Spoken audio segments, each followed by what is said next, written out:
The candles had been burning for 6 hours when Duke Lucien d'Artois finally looked up from the military dispatches spread across his war table and said, without particular emphasis, that he needed a wife. Not wanted, not desired, needed, the way a general needs a supply line, the way a siege needs ammunition. Around him, 3 advisors stood in careful silence, each one reading the room with the trained instinct of men who had survived his moods for years. The fire crackled. Outside, Raverin's north wind threw itself against the stone walls like something trying to get in or get out. Lucien set down his quill and stared at nothing for a long moment, and the advisors understood with absolute certainty that this was not a conversation. It was a verdict. "Find me someone suitable," he said, "and find her quickly." What happened next would change everything none of them had the wisdom to predict.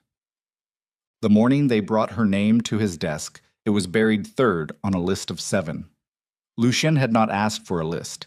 He had asked for a solution, and his chancellor, a thin, precise man named Aldrich Howe, who had served 3 generations of d'Artois dukes and survived each one by being indispensable, had interpreted that as authorization to produce 7 pages of handwritten genealogical summaries, cross-referenced against the current political liabilities of every major noble house between Raverin's northern border and the capital.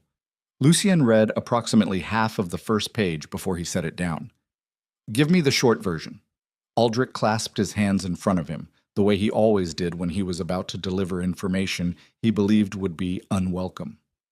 The most advantageous match, by pure political calculus, would be Lady Seraphine of House Aldenmore. She is 22, well connected to the Southern trade guilds, and her family controls 2 mountain passes that would significantly strengthen our... Her father tried to have my uncle poisoned 17 years ago. He did not succeed. That's the argument you're making. Aldrich did not blink.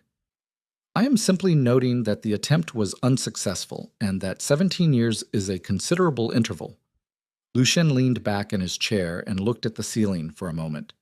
The ceiling of his study was old stone, unadorned, darkened by decades of fire smoke.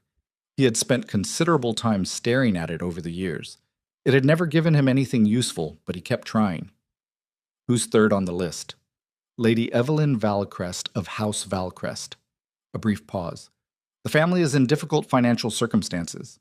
The late Lord Valcrest left significant debts when he died 3 winters ago, and the estate has been managed since by Lady Evelyn and her mother. They have been largely unsuccessful at reversing the decline. Lucien looked back down at the desk. Why is she on the list at all, then? Because House Valcrest, despite its current difficulties, holds the deed to the Myrith Vale Granary network. 7 stations along the Eastern Grain Road. In a political climate where we are facing pressure from the Morcant coalition and the Eastern lords are watching to see which direction to align themselves, controlling that network would be useful. Extraordinarily useful. A silence. The fire in the hearth popped once, loudly, like something punctuating the moment. How old? 24. Family history. Clean, no scandals of note. The father was known as a man of principle, if not a man of great competence in financial matters. The mother is said to be a dignified woman who has handled the decline of the estate with considerable grace. Lady Evelyn herself is described as, Aldrich consulted the page in his hand with the faintest hesitation, quiet, scholarly, not known in court circles. Lucien's expression did not change. Meaning she's plain. Meaning she prefers books to balls, according to my sources. Whether that translates to plainness, I cannot say with authority. Bring her for an introduction next week. Aldrich nodded once, already moving toward the door. I will arrange it. And Aldrich. The Chancellor stopped. If she turns out to be the kind of woman who cries at parties, send her home the same day. Aldrich said nothing, which Lucien had long since learned to interpret as agreement. Evelyn Valcrest received the summons on a Tuesday, which was the day she normally spent reviewing the estate accounts. She was sitting at the small writing desk in the corner of what had once been her father's study, which she had gradually taken over in the years since his death, not through any formal claim, but simply through persistent presence. The estate steward, a well-meaning old man named Corvin, who had served her father loyally and was fundamentally incapable of refusing a direct request from anyone who looked him in the eye, had initially tried to redirect her to the sitting room. She had thanked him warmly and continued setting up her papers on the larger desk. After the third or fourth time, he stopped redirecting her. The summons arrived by official courier, sealed with the D'Artois crest in black wax, and her mother sat down on the chaise across the room when Eveline read it aloud and did not speak for a long time. "Ravarin," her mother finally said. "Yes." "Duc d'Artois." "It appears so." Her mother was a woman who had been beautiful once, and who still carried beauty the way old architecture carries beauty. Not in spite of its wear, but woven through it, structural, inevitable.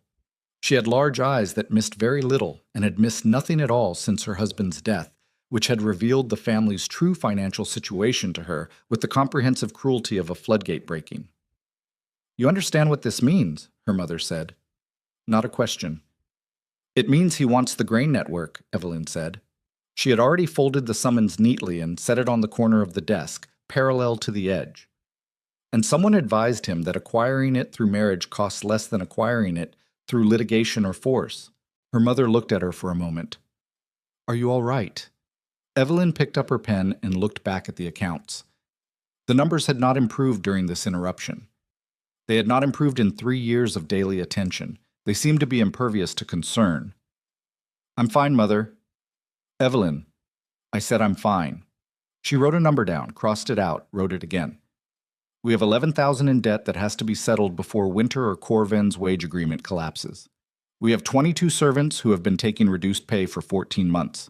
We have a roof that needs replacing on the east wing and a water mill that hasn't worked in 2 seasons. She set the pen down and looked at her mother steadily, from behind the glasses that she wore because without them, the numbers blurred. And everything blurred, and she had learned early in her life that blurred vision was not a luxury she could afford. "I understand what this means." Her mother's expression was one of the most complicated things Eveline had ever seen on a human face. It contained love and grief and guilt in proportions that shifted as she watched, and also something that looked distressingly like relief, which her mother clearly knew was there and was clearly not comfortable about. "He has a reputation," her mother said quietly. "I know. He is not a kind man. I know that too. The stories from Ravarin are mostly exaggeration, probably. Courts love exaggeration. It gives them something to discuss that isn't their own marriages." Eveline picked up her pen again. "And even if they're not exaggeration, even if he's exactly as cold as they say." She did not finish the sentence, because the sentence, if finished, would have said something like, "Then at least the debts will be paid," and she did not especially want to hear herself say that aloud in front of her mother. She said instead, "I'll go to Ravarin." Die Mammut. The journey north took 4 days, in a borrowed carriage with 2 of the estate's remaining horses, and Corvin riding alongside as her nominal escort, which they both understood was a formal gesture rather than a practical one. Eveline spent most of the journey reading, not because she didn't want to look at the landscape, but because the landscape of northern Valadorn in late autumn was the kind of unrelenting gray that felt personal, like it was specifically designed to inform you of your own smallness. She read 3 books on the history of the Northern Territories, 1 treatise on estate management under conditions of political instability, and approximately 50 pages of a novel she had borrowed from her mother before realizing it was a romance and setting it face down on the seat beside her, like a piece of evidence she didn't want to be associated with. She thought about Lucien d'Artois, as objectively as she could manage. He was 31. He had inherited the title at 20 after his father died in a campaign against the border skirmishes that had been destabilizing the Northeast for a decade. He had ended those skirmishes through a combination of military action and political maneuvering that people still disagreed about, the disagreement breaking cleanly along the lines of whether you thought the outcome justified the methods. He had doubled the Northern Empire's revenue in 6 years. He had executed 2 of his own vassals for corruption, publicly, which had created a climate of either disciplined loyalty or pure terror depending on who you asked. He had never been married. He had been engaged once, briefly, to a woman whose name the histories mentioned only obliquely, and the engagement had ended under circumstances that were described uniformly as mutual agreement in the official accounts, and described as something considerably less mutual in the whispered versions that circulated through the courts of Valadorn's southern cities. What Eveline had been unable to find in any of her reading was a single account of Lucien d'Artois doing something kind. She thought about this for a while. The carriage wheels found a rut in the road and then found their way out of it, and the motion rocked her gently sideways. He didn't have to be kind. He had to be tolerable. There was a significant distance between those two things, and she had spent 24 years becoming very good at functioning in that space between them. She picked up the romance novel, considered it, put it back face down. Outside, it started to snow. Reverend Castle appeared first as a silhouette against the winter sky, which was the color of cold iron and showed no intention of lightning. It was larger than she had imagined, which surprised her, because she had deliberately imagined it large. The walls were the gray-black stone of the northern quarries, the kind that absorbed light rather than reflecting it, and the towers rose at each corner with the specific purposeful height of architecture that had been designed not for beauty, but for seeing enemies approaching from a distance. There was a village at the base of the hill, substantial, organized, the streets between the buildings straight in a way that suggested planning rather than organic growth. And the road through it was well maintained despite the weather. The people they passed did not look afraid, which she had also been prepared for. They looked like people who lived in a cold place under a demanding lord, and had arranged their expressions accordingly, careful, correct, giving away nothing for free. Inside the castle gate, a steward named Master Fenwick met the carriage and escorted her to a set of rooms in the east wing with the efficient courtesy of a man who processed guests the way administrators process documents, correctly, promptly, without particular personal investment. The rooms were clean and well-furnished, and completely without warmth in any sense that was not purely physical. There was a fire in the hearth. There were heavy curtains on the windows. There was a writing desk and a bed, and 2 chairs arranged before the fire with the mathematical precision of someone who had read a description of comfort without having experienced it. "The Duke will receive you tomorrow morning," Master Fenwick said, at the door. 10 o'clock. I will send someone to escort you." "Thank you," Evelyn said. After he left, she sat down on the edge of the bed, which was very fine and also somehow emphasized its own emptiness, and looked at the window for a while. The snow was coming down harder now. It made the glass look like it was slowly dissolving. She took off her glasses, cleaned them on the hem of her sleeve, put them back on. Tomorrow. Check. She wore her best dress to the meeting, which was a dark blue wool that had been remade twice in 5 years to keep pace with changing silhouettes and the realities of a shrinking wardrobe budget, and which looked, she thought with the private honesty she extended only to herself in mirrors, somewhat like a very earnest effort. Her hair she had pinned up carefully the way her mother had taught her, severe and neat, because her mother had told her when she was 15 that a woman whose appearance suggested she had tried too hard was at the mercy of everyone around her, and a woman who wore severity like something she had chosen was at the mercy of no one. The glasses she wore because she needed them to see. This had occasionally been described to her by people who thought they were being helpful as unfortunate. She had come to regard it as simply accurate. The escort, a young castle guard who couldn't have been more than 19 and who was working very hard to appear casual, brought her through corridors that grew progressively less ceremonial and more functional as they walked, until they arrived at a set of double doors that were plain heavy oak without ornamentation, which told Eveline something immediately about the man on the other side. Doors that tried to impress were for men who needed to impress. Plain doors that were simply solid and large were for men who had already decided what they thought of themselves and found ceremony beneath that assessment. The guard knocked. A voice from inside said, "Send her in." And that was the first time she heard Lucien d'Artois speak, and she noted with the detached part of her mind that never quite stopped taking inventory, that his voice had no effect in it. Not coldness, exactly. Not warmth. Simply the absence of performance, which was either confidence or damage, or some specific northern alloy of both. She went in. He was standing at the window, which was probably deliberate, because standing at a window when someone entered a room was one of the more effective ways of forcing them to come to you, and it allowed several seconds of evaluation during which you owed the other person nothing. She walked in, stopped at the appropriate distance, and waited. He turned around. Lucien d'Artois was tall in the way that some men were tall as a structural feature rather than a physical one, something that organized the space around him rather than simply occupying it. He had dark hair, cut short and without vanity, and a face that looked like it had been assembled with the primary goal of being readable from a distance during military engagements. Strong lines, nothing soft, the kind of jaw that looked like a decision. He was dressed plainly, in dark clothing without decoration, and his eyes were a gray that matched the winter sky outside the window with a precision that seemed almost intentional. He looked at her the way you look at a document that's been placed on your desk. The assessment took approximately 4 seconds. She stood very still during it, her hands folded in front of her, her back straight, her expression neither inviting his judgment nor flinching from it, because there was no version of this moment that was not a judgment, and she had decided in the carriage that her only available strategy was to meet it squarely. Then he said it. "You are too plain for me." The words were not loud. They were not particularly inflected. They arrived with the specific weight of a statement of fact. Not cruelty for the pleasure of cruelty. Not calculation. Not performance. Simply an observation from a man who had apparently decided that normal social filters did not apply to this conversation, or possibly to any conversation. The silence that followed lasted long enough for Evelyn to notice the texture of the rug under her feet, the sound of the fire, the fact that her own pulse had climbed in a way she found annoying. She said, "I understand the observation. Do you want to discuss the matter that actually brought me here, or would you prefer more time?" Something shifted in his face. Not much. Something small, like a door that almost opened.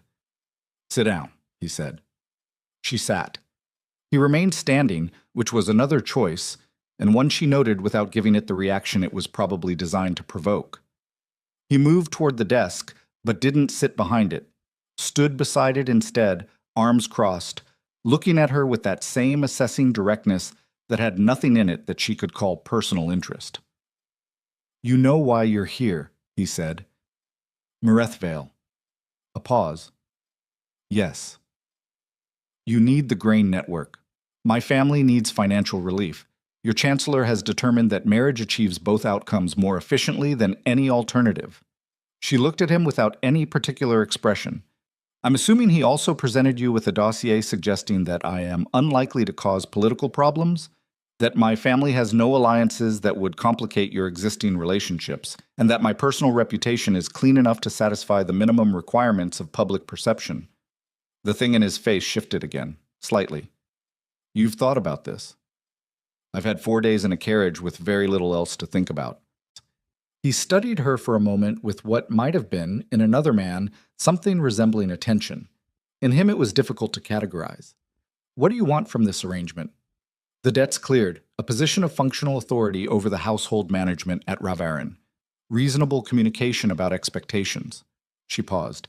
"And I want to be treated as someone who lives here, not as a fixture that was installed for administrative purposes." The room was very quiet. "That's a list of demands," he said. "It's a list of minimum viable conditions. I've been careful not to put anything on it that a reasonable man would find unreasonable." She held his gaze. "Is there something on it that you find unreasonable?" The pause before he answered was not long, but it was not short either. "The debts will be cleared within 30 days of the marriage. You will have authority over household management. Communication about expectations I will provide when there are expectations to communicate." He looked at her with that gray, weatherless regard. "The last item I can't promise." "You can't promise to treat me as a person who lives here." "I can't promise that it will feel the way you intend it to feel. I run this castle the way I run everything else. If you find that tolerable, we proceed. If you don't, there's no point in either of us investing time we don't have." It was, she thought, possibly the most honest thing any man had ever said to her, and also possibly the most brutal. And the fact that it was both simultaneously said something about him that she had not found in any of her research. She said, "I find it tolerable." He nodded once, as if a clause had been agreed to. "The ceremony will be in 3 weeks. You'll return home until then to prepare. Aldrich will handle the financial arrangements." He turned back toward the window, which was as clear a dismissal as anything she had ever received. "You should know that I don't have patience for emotion used as a political tool. If you have something to say to me, say it plainly. I'll respect that. I won't respect anything else." She stood. Her legs were perfectly steady, which she was quietly proud of. "And if I disagree with the decision you've made," she said, "I'll tell you directly." He turned back just slightly, not quite looking at her. "Good." And when I do, I expect to be heard." Now he looked at her, the full weight of that gray regard, which was, she discovered, considerably more significant up close than it had been at the distance of his initial assessment. "We'll see," he said. It was not an agreement, but it was not a refusal. She walked to the door, and when she reached it, she heard him speak again from behind her. "Lady Valicrest." She stopped, did not turn. "You are playing," he said, "but you are not what I expected." She opened the door and left, and the guard outside was very carefully looking at the wall, and she walked back through the corridors of Ravarin Castle with her hands folded in front of her and her back straight, and her pulse doing something complicated that she chose not to examine too closely. They married on a Thursday in early winter. The ceremony was held in the great hall of Ravarin Castle, which was enormous and cold and had been decorated with the absolute minimum of ceremony that could be achieved without it technically being described as bare. There were candles, there were the required witnesses, there were flowers that appeared to have been chosen by someone who was working from a description of flowers without any aesthetic investment in the outcome. Lucian stood at the front of the hall in dark formal dress that fit him with military precision, and when she walked in, he watched her come with the same look he had used in the study, that flat, unreadable assessment. And when she reached him, he said her name once, quietly, as part of the required vows, and that was the most personal thing he said to her during the entire ceremony. She said her own vows clearly, in the steady voice she had been practicing since she was 8 years old, when she had decided that if the world was going to require things of her she found difficult, she was not going to let it see the difficulty. Afterward, there was a formal dinner at which Lucian sat at the head of the table and managed the conversation among his advisors and lords with the competent efficiency of a man conducting a meeting. And Evelyn sat beside him and was spoken to perhaps 4 times in 3 hours, twice by Aldrich, who was making an effort, and twice by an older lord from the Western Holdings who was either genuinely interested in her family history or was very good at making conversation with people who were being ignored at their own wedding dinner. She ate everything on her plate. She drank 1 glass of wine and declined a second. She listened to the conversations around her with the specific quality of attention that looked like polite inattention, cataloging everyone at the table with the same systematic thoroughness she had applied to the estate accounts. That night, Lucian came to her rooms because that was the expectation, and he was, above all other things, a man who met expectations he had committed to, and the encounter between them was something she chose afterward to regard with the same detached practicality with which she had regarded the rest of the day. He was not unkind. He was not warm. He was present in the specific way that some men understood duty to require presence without requiring anything else, and when it was over he left without ceremony, and she lay in the dark in the bed that was still somehow too empty despite having been in it, and she listened to the castle settle around her in the way that old stone settles, and she thought, with the clear, precise inventory-taking mind that had never yet learned to stop. This is where you live now. Make it work, Batu. The first month was, professionally speaking, instructive. She learned the castle's rhythms the way she had learned the estate's rhythms, by paying attention to the things that other people had stopped noticing. The kitchens ran on a schedule that had been established 15 years ago and had not been updated despite the fact that the kitchen staff had turned over almost entirely in that time, which created a persistent inefficiency in the morning meal preparation that resulted in the household receiving cold breakfasts approximately 3 days out of 7. The household accounts were managed by a keeper named Oren, who was meticulous but who had been given no budget authority to make minor preventive repairs, which meant that small problems compounded regularly into large, expensive ones. The servants who had been at Ravarin longest moved through the castle with a kind of careful invisibility that she recognized from estates where fear had replaced loyalty as the primary motivating force. None of this was catastrophic. It was rather the accumulated consequence of a man who was extremely competent at running an empire and had simply directed none of that competence toward the domestic interior of his own household, because the domestic interior of his household was not how he kept score. She did not request authority. She had been told she had it, and she exercised it quietly, the way she did everything, starting with the things most likely to produce visible improvement in the shortest time and working outward from there. She fixed the kitchen schedule first, because the cold breakfasts were the kind of daily irritant that ground down morale in ways that were disproportionate to the actual problem. She told the head cook, a large-shouldered woman named Marta, who had the permanently skeptical expression of someone who had worked under too many lords who had ideas and no follow-through, exactly what she intended to change and why. And then she asked Marta what she would change if she had been allowed to. Marta looked at her for a moment with that skeptical expression. Then she talked for 45 minutes. Poet. Lucien did not notice the breakfasts. He was present at the morning meal approximately twice a week, the other mornings being occupied by military briefings or strategic correspondence or the various crises of administration that attended the running of a northern empire in winter. And when he was present, he ate with the focused efficiency of a man refueling, giving no apparent attention to what he was eating or the temperature at which it arrived. He noticed other things.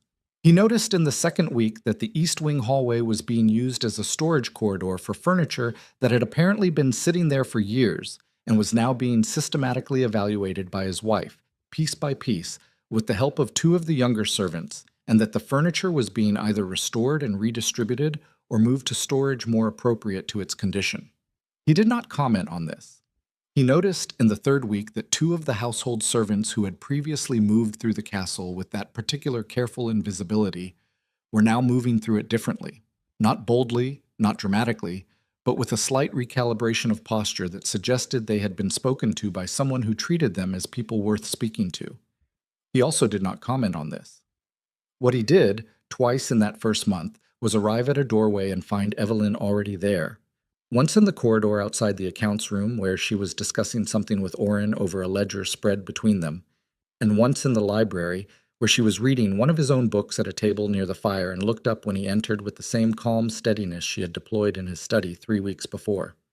Both times he stopped for exactly a moment. Both times he moved on without speaking. He told himself this was normal.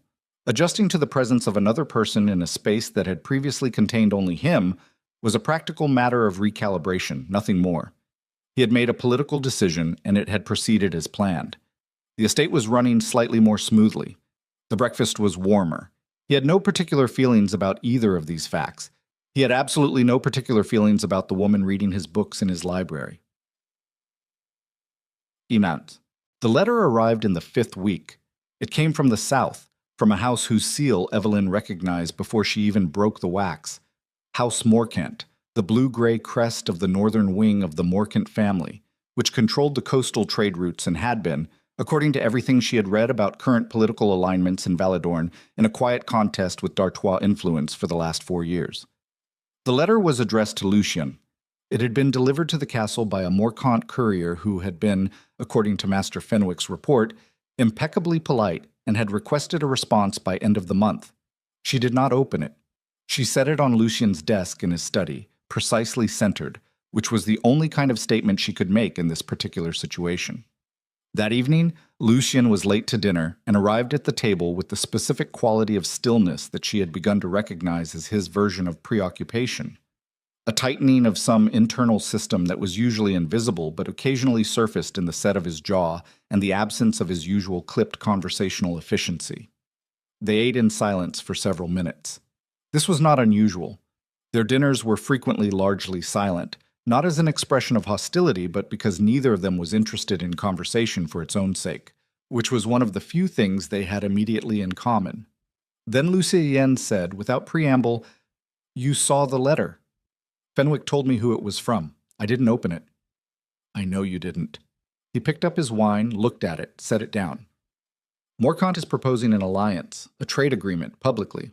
Privately, it's a proposal to reorganize the eastern grain distribution in a way that routes it through Morkant Coastal Holdings, which would make the Mirethvale network substantially less strategically significant. He looked at her. Yes.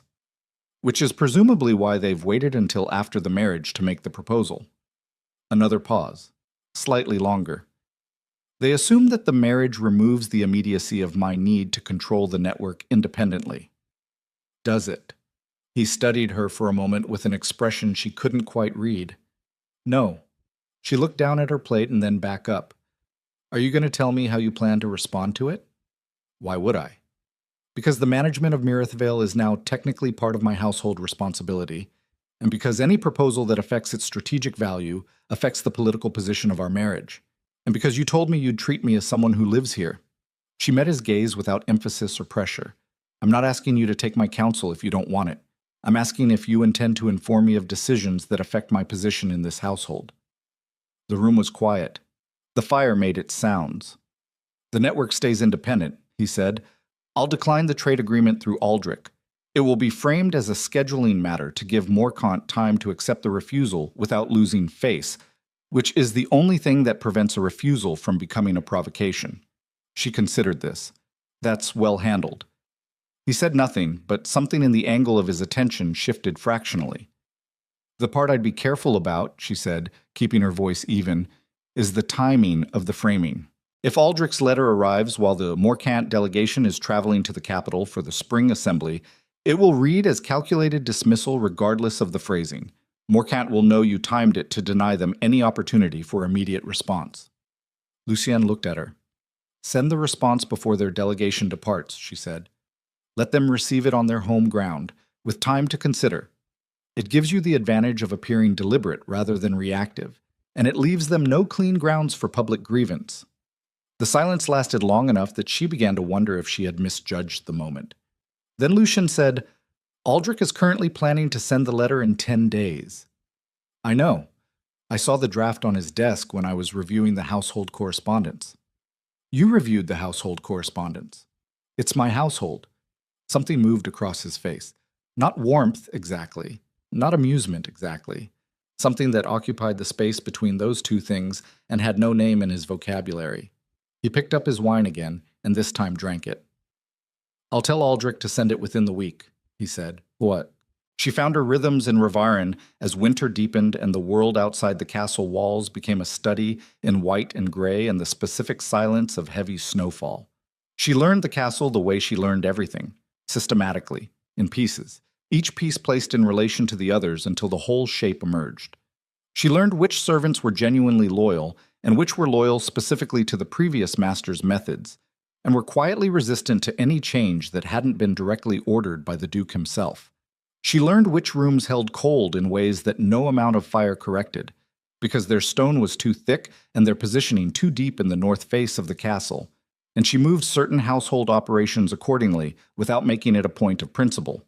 She learned the library, which was large and not particularly well organized, and which contained books in 4 languages, including 2. She read in one she was learning specifically because she had found a text in it that she suspected contained detailed records of the northern border negotiations of 60 years ago and which might be relevant to understanding the current political landscape. She was 2/3 through the border negotiation text, one evening in the 7th week when she fell asleep in the chair by the fire. She did not hear Lucian come in. He had come for the atlas that he kept on the 3rd shelf from the left, a military atlas with margin notes in his own hand, updated over 10 years of strategic work, which he needed for the morning briefing. He had come at 11 at night because he had been in his study until 11 and needed the atlas before he could sleep, and he had not expected anyone in the library because no one was ever in the library at 11 at night. He stopped 2 steps inside the door.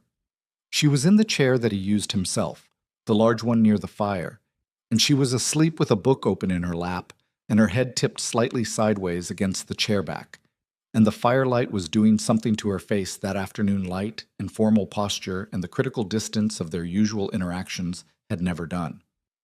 He stood there for a moment. He was not a man who was interrupted by things. He had built his entire adult life on the premise that interruption was a failure of attention, that the world presented itself as it was, and it was your job to remain clear-eyed in the face of it. He had looked at his wife in a study 3 months ago and made an accurate assessment and proceeded accordingly, and the assessment had been correct in every way that mattered, and he had no cause to revisit it. The firelight moved. Her face without the glasses was, he did not have the right word immediately. He had a substantial vocabulary, but it had been developed primarily for military and political purposes, and it did not contain language adequate to what was happening in the 3 seconds he stood in the doorway of his own library and looked at his wife asleep in his chair. He got the atlas. He did it quietly because waking her served no purpose, and he walked back toward the door and did not look at her again, because looking at her again also served no purpose, and both of those statements were true, and neither of them was the whole truth, and he was still working out what to do with the part that wasn't the whole truth when he was back in his study with the atlas open in front of him and the fire burning low and his mind doing something it had not done since he was young, which was refusing to stay where he put it. The pregnancy announced itself in the 10th week. Evelyn had suspected for 2 weeks before the confirmation and had spent those 2 weeks doing exactly what she did with most things that alarmed her, which was to continue functioning at her usual level of efficiency while allowing the alarm to exist in a sealed interior compartment that she checked occasionally with the clinical detachment of a physician examining someone else's symptoms. She told Lucien at breakfast, on a morning when the snow outside was particularly heavy and the warming breakfast Marta had been reliably producing for 6 weeks was set in front of them both with the quiet satisfaction of a woman who had been acknowledged. She said it plainly, the way she said everything. Lucien's response was a silence that lasted approximately 3 seconds, and then, "Good." She looked at him. "Good. It secures the succession. It will strengthen our political position significantly before the spring assembly." He reached for his coffee, and the gesture had the same deliberate efficiency as every other gesture he made, and his voice had the same flat note of competent satisfaction that he used for logistical victories. "I'll have Aldrich inform the necessary parties." She did not say anything else for the rest of the meal. He did not notice this, or if he noticed it, he interpreted it as her usual quiet, which was a reasonable interpretation, and also a profoundly wrong one.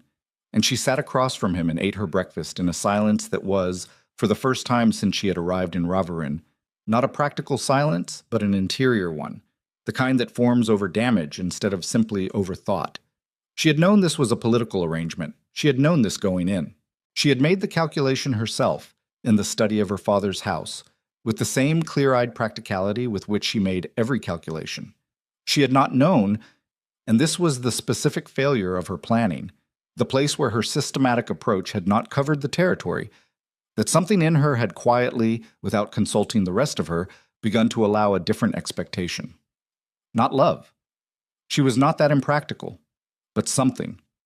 The word for it was somewhere in the border negotiation text she'd been reading, in a language she was still learning, and she hadn't gotten to it yet. She pushed back her chair and stood. "Excuse me," she said, to no one in particular, and walked out of the breakfast room with her back straight and her hands folded in front of her, and her pulse doing the complicated thing again. And this time she did not shut it into the sealed compartment, because the sealed compartment was full, and she was a long way from any room in this enormous castle where she could afford to let it out. She walked through the corridors of Ravarin with the snow coming down outside every window, and she walked until she found a quiet corridor in the north wing where no one was, and she stood in it for exactly 4 minutes, looking at the wall, which was cold stone and completely unhelpful, and then she straightened her spine and turned around and went back to work. She was still doing this, pushing it into the part of herself where practicality lived and grief did not, when 3 days later a letter arrived from House Aldenmore that made Aldrich go pale when he read it, and which he brought to Lucien's study, and which Lucien read twice before he sent for Evelyn, and told her with the same flat directness he used for everything that there was a threat she needed to know about. But that wasn't what changed everything. What changed everything arrived 4 days after that, in the form of an invitation, embossed, formal, sealed in the white and silver crest of the imperial house, to the royal winter ball, where the entire empire would assemble, and where Eveline d'Artois, Duchess of Ravarin, would be presented to the court for the first time, and where someone had already been making very specific plans about what that presentation would look like, and what it would cost her. The invitation sat on Lucien's desk for 2 days before he addressed it.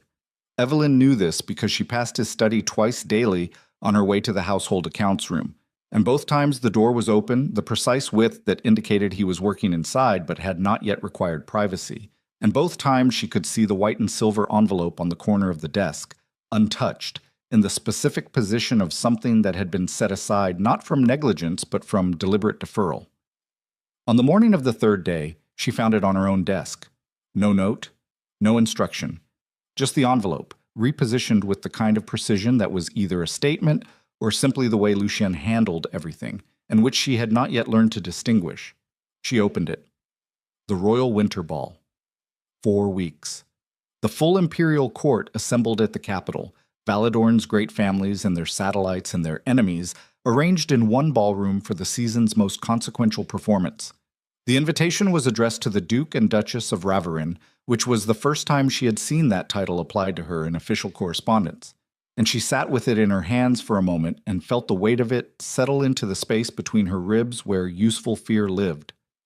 She had been to court exactly once before, at 17, for a minor function her father had brought her to in one of his periodic efforts to integrate her into the world he still believed would value her appropriately if she was simply presented correctly. She remembered the way the room had arranged itself by invisible architecture, who stood near whom, who turned away from whom, the specific geometry of ambition that organized noble social spaces. She remembered feeling like she was watching a language being spoken that she understood intellectually but had never learned to speak herself. She was 24 now. She had spent 7 years since then learning a great many things. She put the invitation in her correspondence folder and went to find Lucian. Bulk. He was in the weapons courtyard despite the cold, which she had observed was where he went when something was working itself out in him that couldn't be resolved at a desk. He was not sparring. He was alone, working through a form with a practiced sword, and the precision of it was the same precision he brought to everything, controlled and exact. But there was something in the pace of it that was working harder than precision required. She stood at the courtyard entrance and waited. He saw her when he turned on the fourth pass. He finished the sequence before he stopped. "The invitation," she said. "Yes." "You want to discuss it. I want you to understand what you're walking into."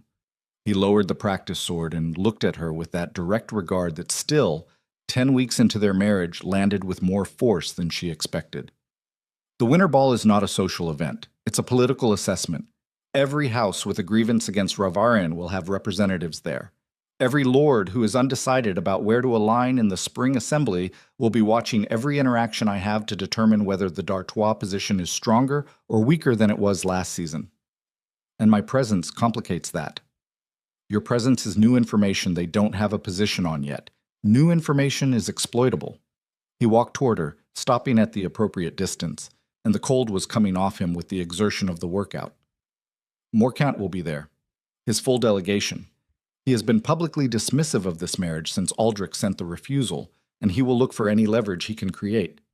You mean he'll look for ways to make me look inadequate? He'll look for ways to make you look like a liability. Lucien's voice was flat, factual. A plain wife from a bankrupt family who doesn't know the court. That's a story he can use. If he can make that story stick in public with the right audience, it creates an impression of D'Artois weakness that affects the spring negotiations before they've started. She looked at him steadily. "You're telling me this so I can prepare. I'm telling you this so you understand the stakes and don't walk in assuming it's going to be a function. I've never assumed anything was a function." Something in his jaw shifted slightly. "I know that." She studied him for a moment. The cold had pinked the edges of his face in a way that made him look briefly like something other than a strategic instrument of northern imperial power, and she filed this observation in the interior place where she kept the things she had noticed about him that didn't fit the initial assessment and was choosing not to examine too closely. "I'll be ready," she said. "I need more than ready. I know what you need." She held his gaze. "You need me to walk into that room and not give Morcant anything to work with. You need me to be present in a way that costs you nothing politically." A pause. "I understand the requirement." He looked at her for a long moment with the expression that wasn't quite readable. "Good," he said. She turned to leave. "Evelyn." She stopped. "If anyone approaches you in a way that feels like pressure," he said, "you leave the conversation. You don't engage. You find Aldrich or you find me." She turned back just enough to look at him over her shoulder. "And if I'm in the middle of a conversation that's going well and you don't like who it's with?" The pause before his answer had a quality she hadn't heard before. "Then I trust your judgment." She walked back inside.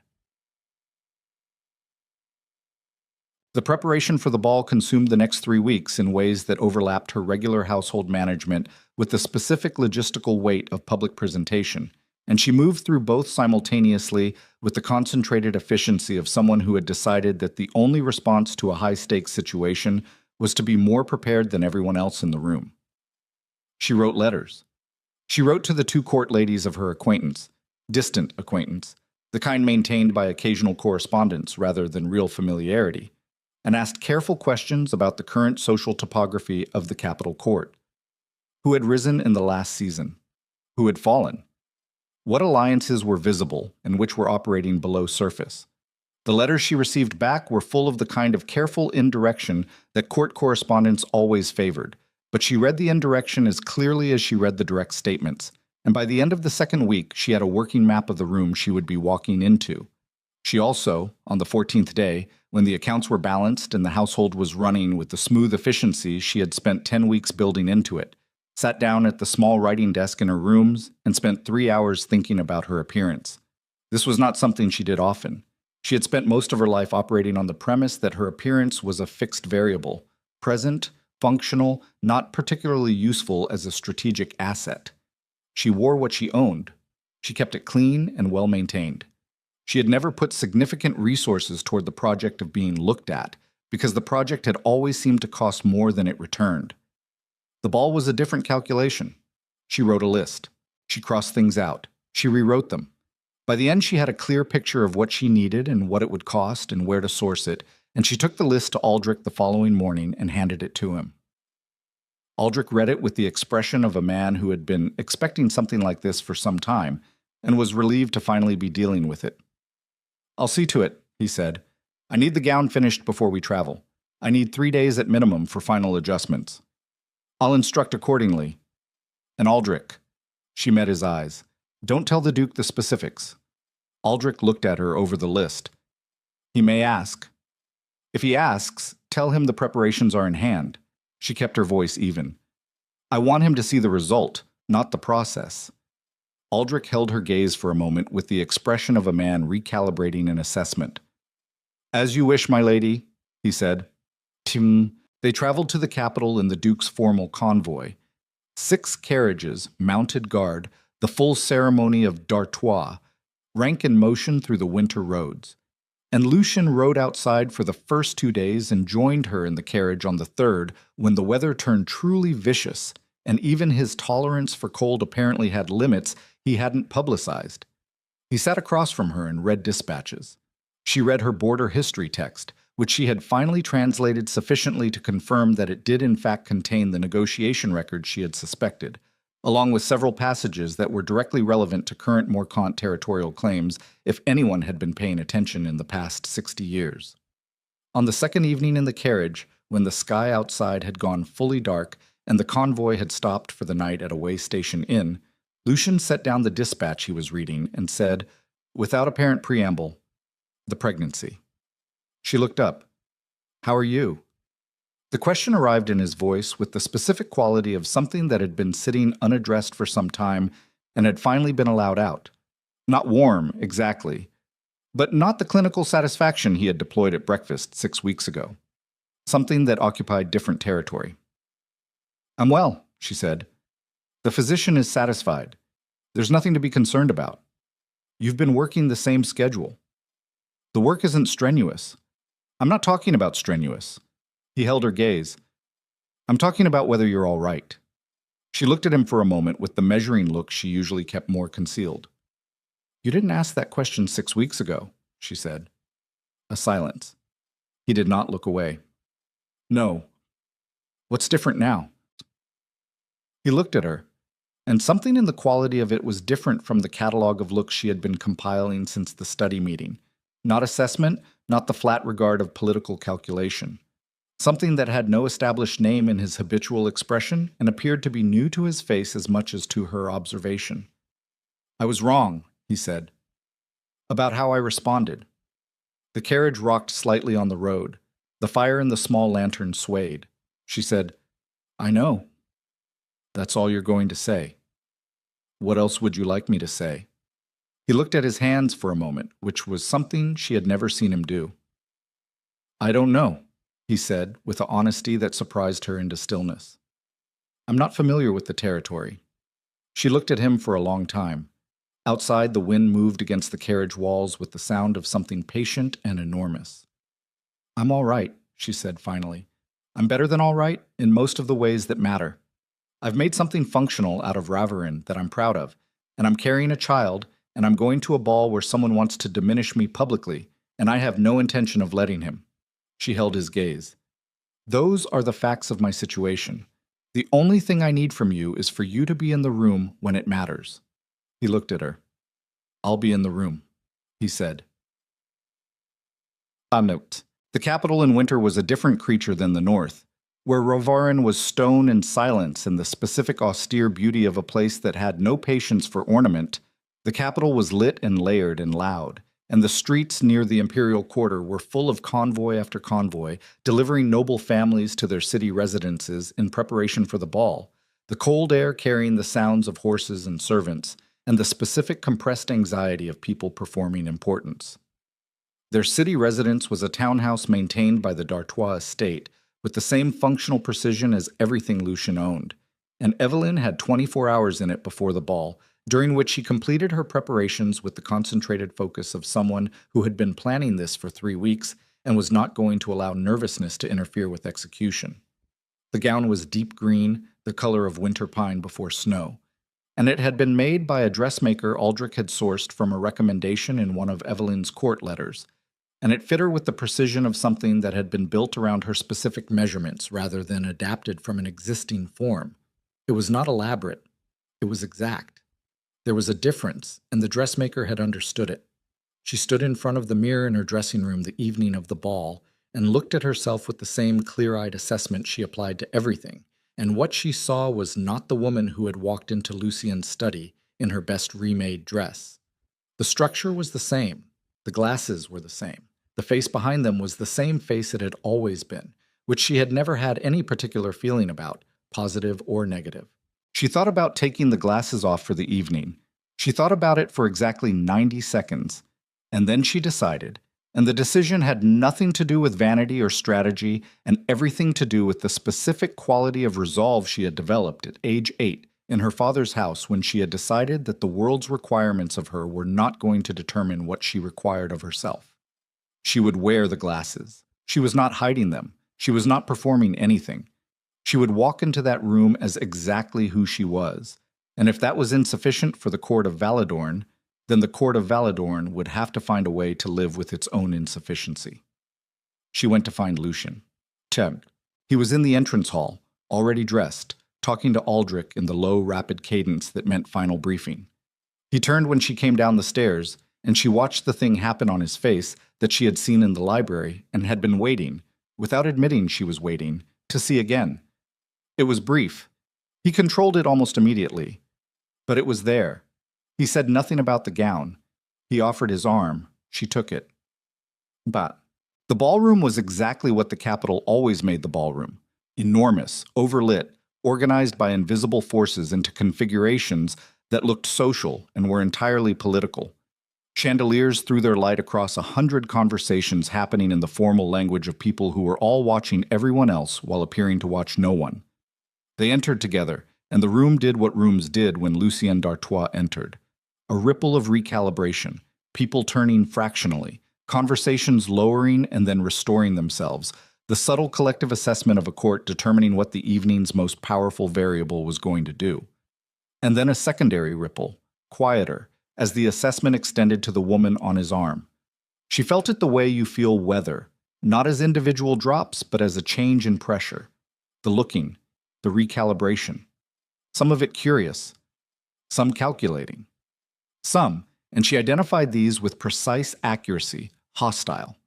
Lucien moved them through the room with the fluid authority of a man who had done this many times and found it beneath his full attention, stopping to speak with a lord here, acknowledging a general there. The minimum required social performance of a man who was present by obligation and sovereign by nature. For the first 40 minutes, no one spoke to her directly. This was not an accident. She knew the mechanics of it, the deliberate social omission that sent its own message, the way ignoring someone in a room of this size was as communicative as addressing them. She ate a canapé. She watched the room. She identified the Morcant delegation in the third quarter of the space, clustered near the eastern windows with the comfortable density of people who expected the evening to go in a particular direction. Duke Cassian Morcant himself was younger than she had expected. 35, perhaps, with the kind of effortless physical confidence that came either from genuine self-possession or from having lived his entire life in rooms where everyone deferred to him. He was watching Lucien across the room with a patience that felt like preparation, and then he looked at her. She held the look for a half-second, then turned away. Lucienne had been pulled into a conversation with three lords from the Western Coalition, and she could read from the set of his back that this was the spring assembly, maneuvering beginning early, and that he was not going to be extractable in the next quarter hour. Aldrich was on the far side of the room managing a conversation with a Treasury official. She was, for the first time this evening, standing alone. Cassian Morcant separated from his delegation and moved toward her with the unhurried ease of a man who had decided how this conversation was going to end before he started walking. "Lady Valcrest," he said, and the deliberate use of her unmarried name was so precise it was almost elegant. "Lady d'Artois," she said, with the same tone he had used, and watched the micro-adjustment in his expression. He smiled. "Of course. Forgive me. I've had some trouble remembering the change, I'm afraid. You're not quite what one pictures when one hears the name d'Artois." Around them, a circle of social space had opened in the way that social space opens when a performance is about to occur, and the audience is too well-bred to appear to be watching. She looked at him with the same clear, settled regard she had deployed on Lucien in his study the first day. "I imagine that's true," she said pleasantly. "The name carries considerable weight. I suppose anything beside it looks insufficient if you decide in advance that it will." Something shifted in his eyes. He had expected she could read it, either deference or indignation, and had prepared for both. He had not prepared for this. "You've been quite the topic of conversation since the marriage was announced," he said, recalibrating. "Ravarin's quiet little remedy for a financial inconvenience, very practical of d'Artois, very economic," she said. "Yes, the grain network was the primary consideration. I imagine that's frustrating for you. You made a proposal assuming the network would be available and found it wasn't." She tilted her head very slightly. "Has the spring trade plan been adjusted, or is House Morcant still working from last season's projections?" The silence around them had a texture now. Cassian Morcant looked at her with something that was recalibrating from condescension towards something more careful, and she could see him deciding whether to escalate or retreat, and she watched him decide on escalation. He reached out and touched her arm. Not aggressively, socially. The kind of touch that established contact without appearing to. The kind that said, "I am choosing to make this physical, and there is nothing you can do about that in this room without making it a scene." "You're quite remarkable," he said, and the word remarkable had nothing of a compliment in it. "For what you are." Across the room, the conversation with the Western lords had apparently concluded. Lucienne turned. Bounce. She felt the change in the room before she saw him move. The specific shift of attention that traveled across a social space when something with genuine force began moving through it. She did not look toward him. She kept her eyes on Cassian Morcant and watched him see Lucien coming and watched the calculation in his face decide wrongly that this was a winnable moment if he held the position. Lucien arrived beside her and did not look at Morcant immediately. He looked at Evelyn, and in the 3 seconds of that look she saw something she had not seen on his face before. Not the unreadable assessment, not the fractional shifts she had been cataloging for weeks. Something open. Something that had gotten past the controlled system that managed everything else. Then he looked at Morcant. The sound of the ballroom continued. The music continued. None of that stopped, and yet the immediate space around the three of them had gone absolutely still in the way of a held breath. "Cassian," Lucien said. One word, flat as a blade. Morcant withdrew his hand from her arm. "Lucien, I was just getting acquainted with your wife. Charming woman. You've kept her very—" "You're going to want to choose the next word carefully," Lucien said. The quality of his voice was something she had not heard before. Not anger exactly. Something below anger, more elemental. The kind of thing that lived underneath anger in men who were built the way he was built. It had a temperature. It was cold. Morcant looked at him, and the calculation in his face was running fast, and she watched it arrive at the same conclusion she had already arrived at, which was that the room had shifted on him without his permission, and he was no longer holding the position he thought he was. "I meant no disrespect," Morcant said, and the retreat was dressed up, but it was retreat, and everyone in the immediate radius knew it. "I know exactly what you meant." Lucienne's hand had moved to the small of her back, and the touch was different in kind from Morcant's. It was not a claim the way Morcant's had been a claim. It was something she lacked the immediate vocabulary for, some physical declaration that had gotten out before the controlled system could intercept it. And I know what you mean to do at the spring assembly, and I need you to understand that you are going to find that considerably more difficult than you've planned for." Morcant held his gaze for 3 seconds. Then he inclined his head with the precise minimum of courtesy and turned back toward his delegation. The held breath released, the room's volume recalibrated, the performance had concluded. Lucien did not move his hand from her back. She stood very still. Around her the ball continued. Music, conversation, the complex geometry of 100 political calculations in motion, and the hand at the small of her back was a point of specific heat in the cold of everything else. And she was managing with her last reserves of the systematic practicality that had gotten her through 24 years and 10 weeks of Rivarin, not to let herself understand yet what it meant.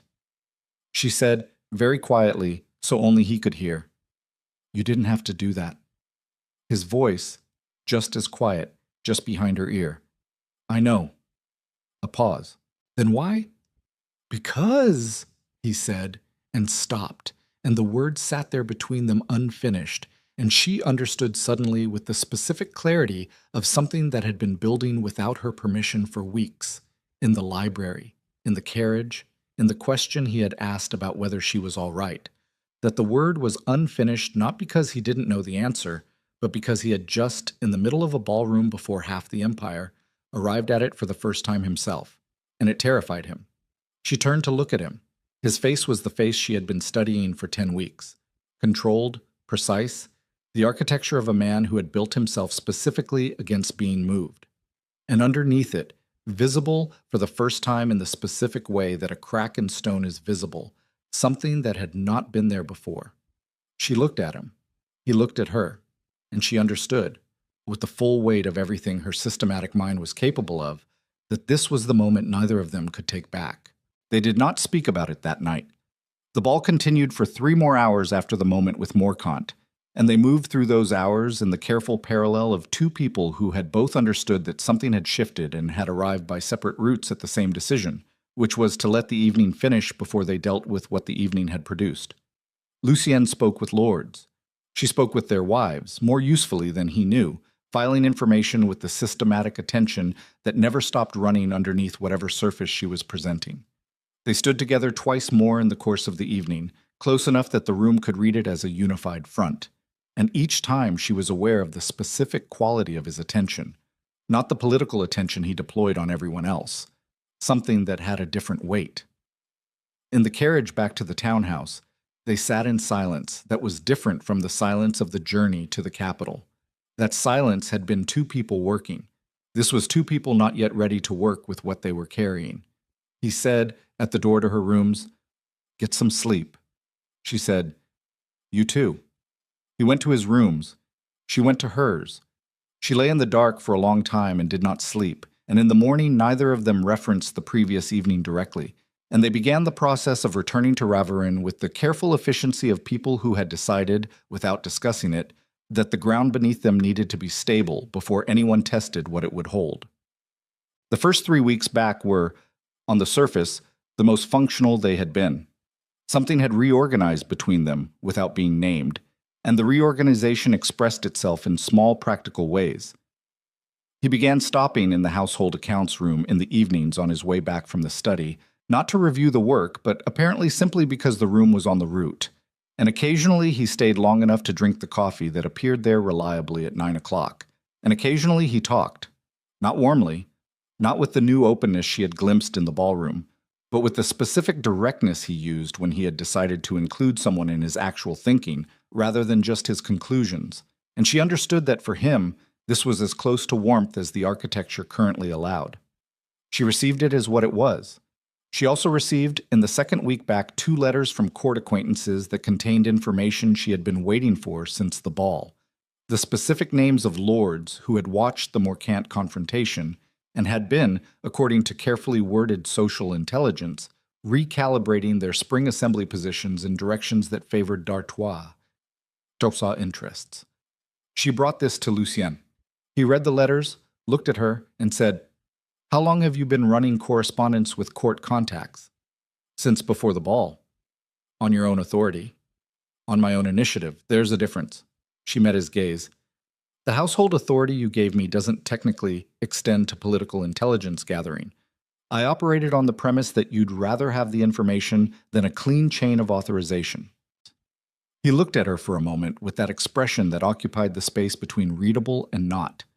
You were right, he said. She nodded, and something in the careful interior accounting she had been keeping since the carriage journey ticked over one line item and settled. It was Aldrich who broke. She did not see it coming, and that was the fact that would live in her the longest. Not the betrayal itself, but the blindness preceding it. She had spent 12 weeks cataloging Reverend's variables, building her map of the household and the political landscape and the human systems that ran both. And she had missed this because she had made the specific error of extending trust to the one person she had trusted completely. Aldrich had been at Raverin for 30 years. He had served Lucien's father. He had managed the D'Artois administrative apparatus with the loyal precision of a man who had made the estate his life's work, and she had read him from her first week as the most reliable fixed point in an environment that had several unfixed ones. She had been wrong about one thing. The loyalty was real.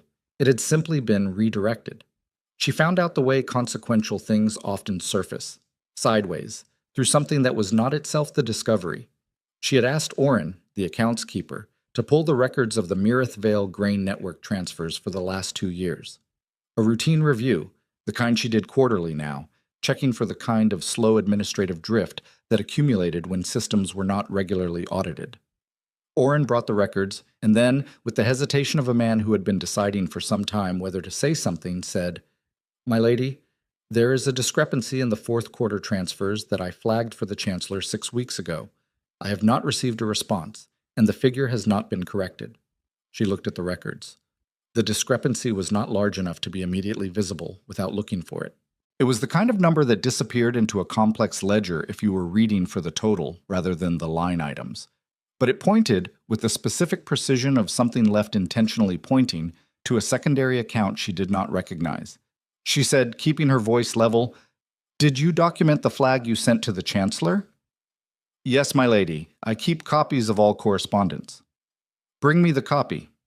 She sat with the copy of Oren's flag and the account records for 20 minutes, and in those 20 minutes, the shape of what she was looking at assembled itself with the horrible clarity of something that had been there all along. The secondary account was a Morcant account. A shell, probably. Something buffered enough that a surface examination would not connect it immediately. But the routing numbers in the transfer records were the specific format used by Morcant coastal banking houses. And she had memorized enough of the Morcant financial architecture during her pre-ball research to read this the way you read a signature. Aldrich had been diverting grain network revenue to Morcant for at least a year. She sat very still. The fire in the accounts room burned. The numbers on the page held their positions. Outside, Ravarin went about its afternoon with no awareness of the fact that the ground had just opened. She thought about the Morcant proposal that had arrived in the 5th week of her marriage, the one Aldrich had brought to Lucien's desk, the one that she had helped Lucien time the refusal on, carefully, to deny Morcant grounds for public grievance.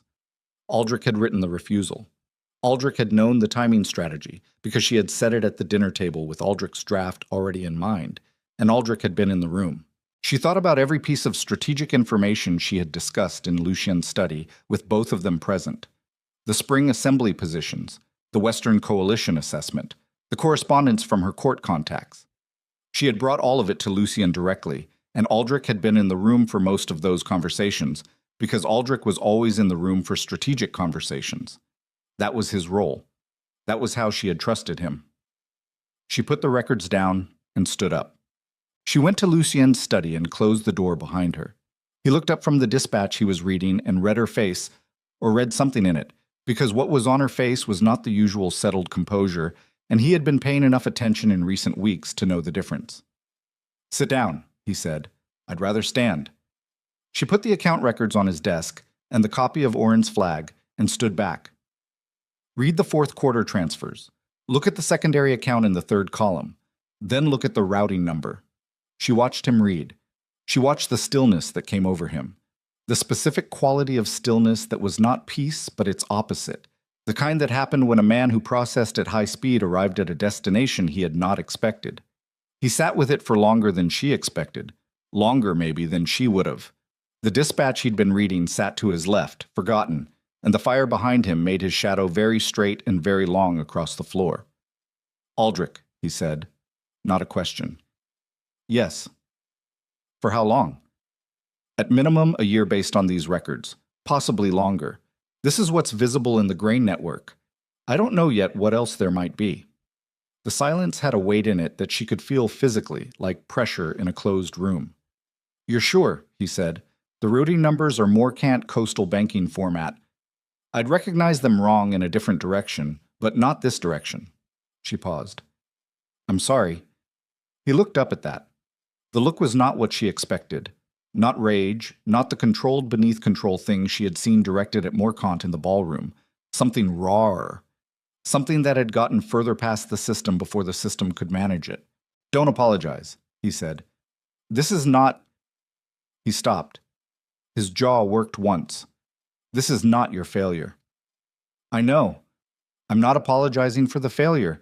I'm apologizing because you're going to have to do something very hard, and I wish it wasn't necessary."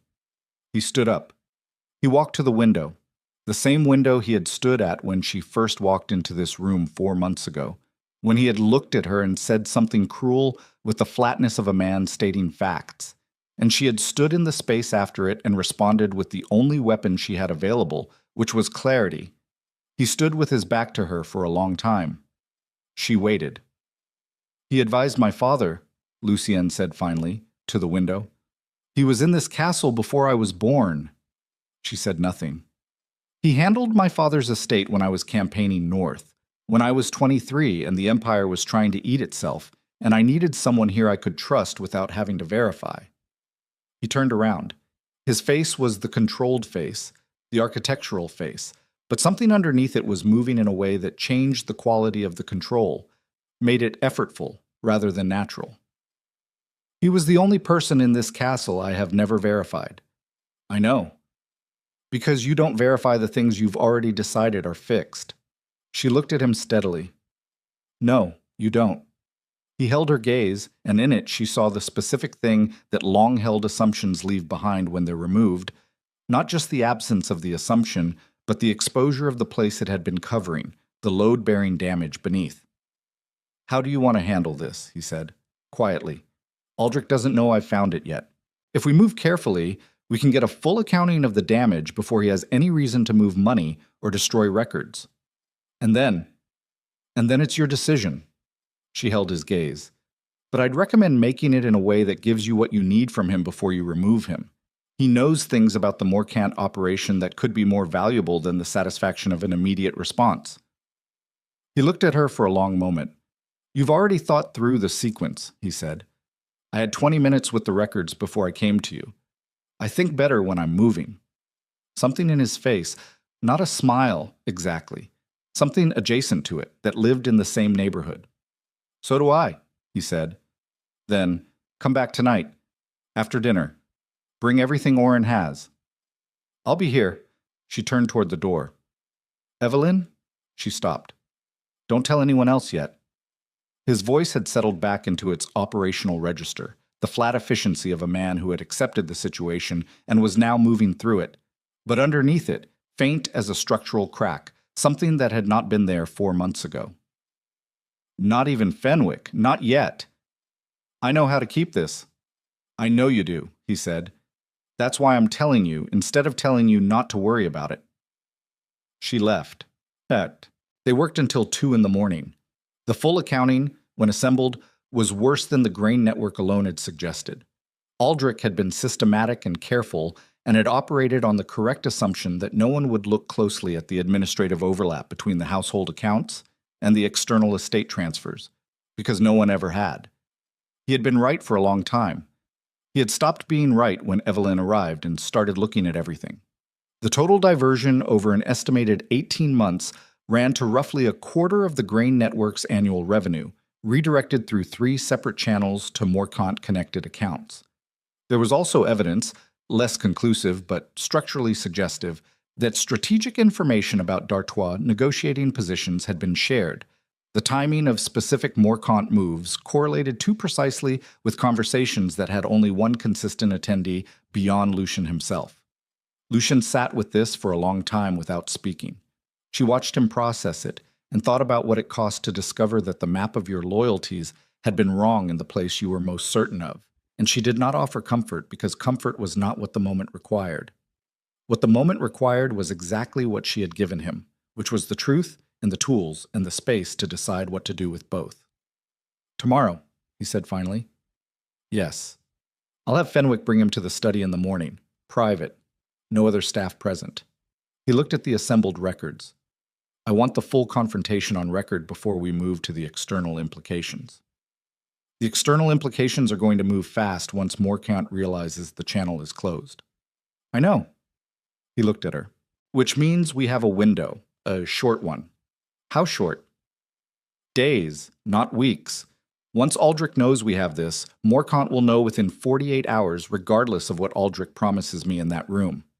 He leaned back in his chair and looked at the ceiling.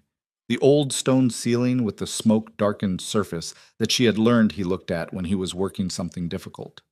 "Which means the spring assembly positioning has to move before then. The lords who were recalibrating after the ball, I need them committed before Morkant can run a counter-narrative about D'Artois' internal instability. You have the letters I gave you. 3 of them indicated they were waiting for a direct approach." "I can't send Aldrich." She met his eyes. "No," she said. "You can't."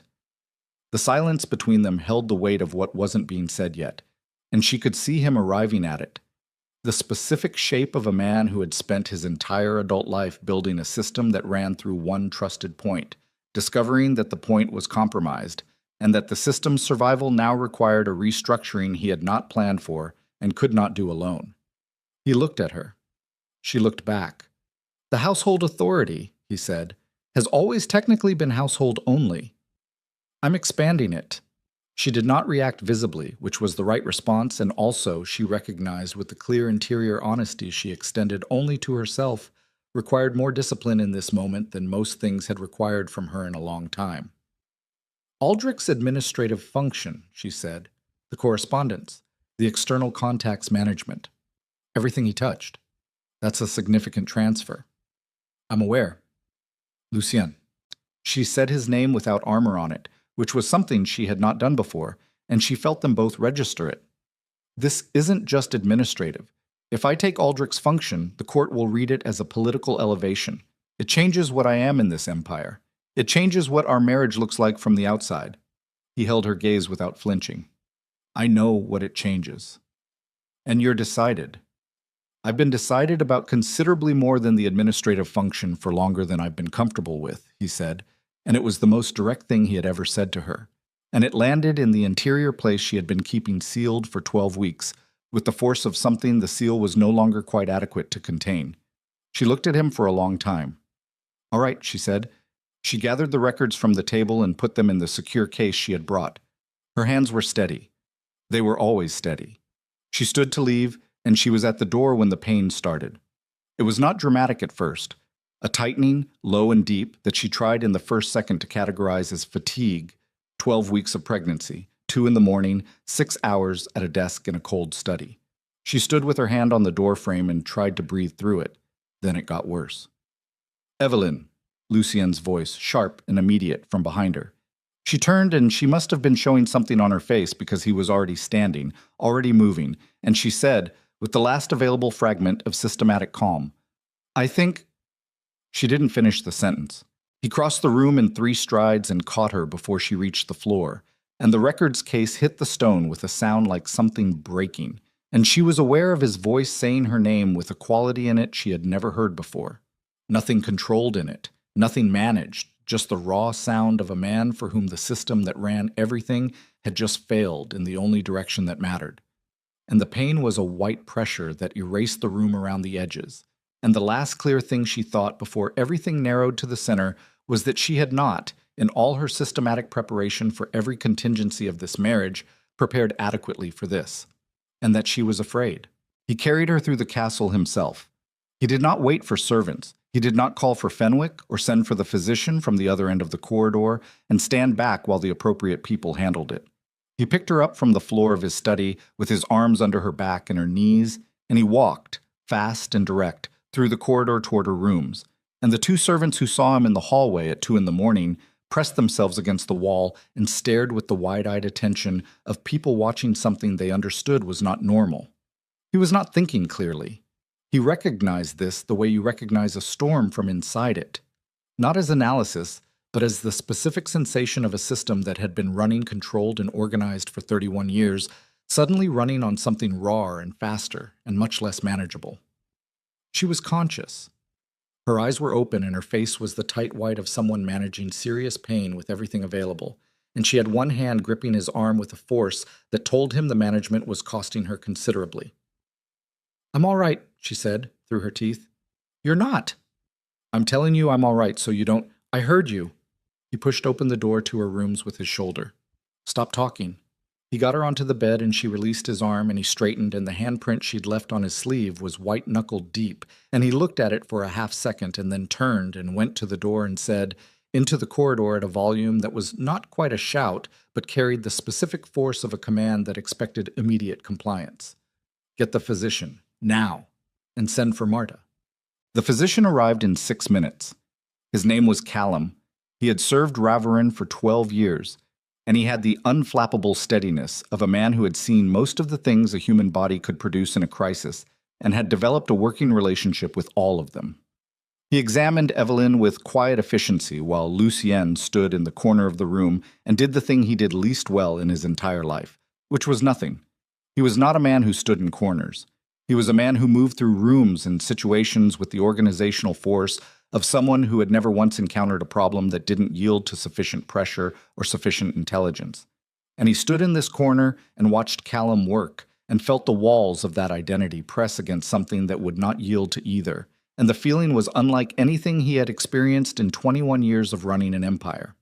It was not fear exactly. Fear was a tactical input. It sharpened attention. It focused resource. What he was feeling was something below fear, something older and less organized, the specific formlessness of a man who has discovered that the thing most essential to him is at risk, and that there is nothing in his considerable arsenal that addresses the situation. Marta arrived and positioned herself at the head of the bed with the solid practicality of a woman who had delivered 3 of her own children and attended 6 others, and the 2 women communicated in the efficient shorthand of people managing the same crisis from different angles, while Callum continued his assessment. Finally, Callum straightened and looked at Lucien. "The child is not in immediate danger," he said, "but the Duchess needs to be completely still for the next 24 hours. No movement, no stress, complete rest. The pain is a warning, not yet a crisis. If we address it immediately and she rests, the outcome should be good." Lucien said, "Should be." "Medicine doesn't trade in certainties, my lord. Should be is the best I can give you at 2 in the morning with the information I have." A pause. "What do you need?" "The herbs Marta is already preparing. Someone sitting with her through the night. And you," Callum said, with the straightforward calm of a man who had been watching dukes in distress for 12 years and had long since stopped being intimidated by the title, "out of this room so she can rest without spending her energy managing your reaction." Eveline made a sound from the bed that in a less exhausted woman would have been a laugh. Lucien looked at her. She was propped against the pillows with Marta arranging the covers around her, and her face was still tight and pale, but her eyes were clear, and they held his gaze with the same directness they had always held it, not asking for anything, not performing anything, simply present and clear, and entirely herself even at 2 in the morning with her body staging a crisis. Something in his chest did something he didn't have language for. "I'll be in the corridor," he said. "My lord," Callum said. He went to the door. Then he stopped and turned back and looked at her, and the look was not the assessment look, or the controlled look, or any of the looks she had catalogued in her systematic way over the past 12 weeks. It was something he had not shown anyone in a very long time, possibly since he was 20 years old and his father's body was being carried off a battlefield, and the Empire was deciding whether to fall. "Don't," he said. One word, the full weight of everything he was not saying sitting behind it. She looked at him for a moment. "I'm not planning to," she said. He stood in the corridor for 4 hours. He stood there in the cold stone dark of Ravarin at 3 in the morning and 4 in the morning, and he thought about the fact that he had spent 12 years building something: the empire, the order, the system of control and loyalty and calculated efficiency that ran through every choice he made and every person he trusted. And he had built it on the premise that the thing you protected most was the thing you could least afford to lose. He had spent 12 years deciding that what he could least afford to lose was the stability of Ravarin, the political position, the empire's integrity. He had made those things the center and organized everything else in relation to them, and the system had worked, and people had called him ruthless or brilliant, or both depending on their position, and he had not particularly cared either way because both assessments were accurate and neither was the point. He stood in the corridor and listened to the silence from behind the closed door, and he understood, with the cold, comprehensive clarity of a man who had just had the entire premise of his organization revised in the space of 4 hours, that he had been protecting the wrong thing. Not wrong as in mistaken, wrong as in incomplete. The kind of wrong that you can only identify from the outside, after something has gotten in past the perimeter and shown you what the perimeter was actually for. Aldrich had been inside the perimeter for 30 years. She had been inside it for 12 weeks. And when he thought about losing either of them, when he held those two losses next to each other in the clear inventory-taking part of his mind, there was no comparison at all. At 6 in the morning, Marta opened the door and told him the Duchess was sleeping comfortably, and the physician was satisfied. He stood in the corridor for another minute after she closed the door, alone in the dark with the specific silence of a man who has arrived somewhere he has no map for and has decided with the same absolute decisiveness he brought to military strategy and political maneuvering and every other consequential choice of his adult life that he is going anyway. Then he went to his study to begin dismantling the man who had made the night necessary. So, Aldrich arrived at the study at 8 o'clock as instructed, with the composure of a man who had served this function for 30 years, and saw no reason to anticipate that this particular morning would be different from any other. He understood within the first 30 seconds that it was different. The records were on the desk. All of them. Assembled and ordered with the systematic clarity of someone who had spent the previous evening building a case rather than finding one, and Aldrich stood in front of them and went very still in the way of a man whose internal system has just registered that every exit has been identified and closed. Lucien sat behind the desk and watched him process it, and said nothing, because the silence was more useful than words at this stage, and because he was not yet certain he could say what needed to be said at the volume that a functioning conversation required. Aldrich looked up from the records. "How long?" he said. "How long have I known, or how long have you been doing it?" A pause. "Both. She found it yesterday. The routing numbers and the fourth quarter transfers." Lucien kept his voice flat and operational, which cost him more than Aldrich would ever know. "How long have you been running money to Morcant?" The silence lasted 8 seconds. He counted. 22 months, Aldrich said. "And the strategic information?" Another pause, shorter. 14 months, since the Morcant proposal. The fire in the hearth was the only sound in the room. Lucien looked at the man who had been a fixed point in the architecture of his life since before he could form clear memories, and he felt something that was not rage. Rage would have been simpler, but the specific grief of a structural failure, the feeling of weight-bearing stone giving way. "Why?" he said. Aldrich looked at him with an expression that was, of all the things it could have been, tired. "Because Morcant offered me a guarantee." Of what? Of Ravarin's survival under a new alignment. He said it with the flat conviction of a man who had been carrying this for 22 months and had built a sufficient internal justification to live with it. "You are building enemies faster than allies, Lucien. The Eastern Coalition is moving against you. The Morcant network controls coastal access, and if you lose that access, the Northern Empire starves inside 2 winters. I have been watching this empire for 30 years, and I made a calculation." "You made a calculation," Lucien said. Flat. "That selling strategic information about my negotiating positions to the man who wants to dismember my empire was a calculation made for Ravarin's benefit." "I made a calculation that Ravarin could not survive your pride intact." The room was very quiet. "Get out of my house," Lucien said. "Lucien." I want the full accounting of every transfer and every piece of information passed to Morcant on my desk by tonight.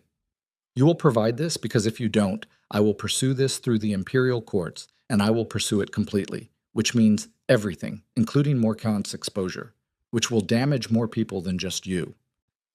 He looked at Aldrich with the gray regard that had no weather in it, nothing but the absolute settled clarity of a man who had arrived at a decision in a cold corridor at 3 in the morning and was not going to be moved from it. You have until tonight. Aldrich stood for a moment, and in his face was something that might have been regret or might have been the last iteration of a justification that no longer quite held its shape. Then he nodded once and left.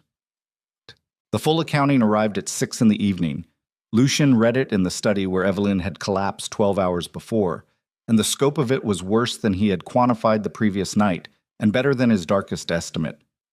Aldrich had been thorough, and had been systematic, and had been, this was the part that lived with him, genuinely convinced he was doing the right thing, which was its own lesson, delivered at considerable expense. He sent 3 letters before dinner, one to each of the lords whose recalibration Evelyn's court intelligence had identified. The letters were direct and specific and offered something concrete rather than implication. He signed them himself, which was a departure from standard practice and one those lords would understand as deliberate. He also sent a message to Morcant, not through Aldrich, through a military courier with the d'Artois seal in black wax, and the message was 4 sentences long and contained no courtesy and no ambiguity. It named what Lucien knew. It named what Lucien would do with what he knew if the Morcant operation against Ravarin's grain network did not cease immediately. And it closed with a single line that was not a threat in the technical sense but was understood to be one in every sense that mattered. He did not know if it would hold. Morcant was not a man who accepted a closed door without looking for a window, and the information Aldrich had passed over 14 months gave him tools that could still be used in the spring assembly regardless of this message. The next 4 weeks would determine whether the 3 letters to wavering lords had moved fast enough to build a wall before Morcant could find the angle. He was working through the timeline implications of this when Marta appeared at his study door. "The Duchess is asking for you," she said. He was in the corridor before Marta finished the sentence. Evelyn was propped against the pillows with the color back in her face, which was the first thing he registered, and the second thing was that she was holding one of the documents from the secure case he had been working from, which she had apparently asked someone to bring her. "You should be sleeping," he said. "I slept for 9 hours. Callum says I'm stable." She looked at him over the document. "You sent the Morcant message. Fenwick told you." Fenwick didn't have to.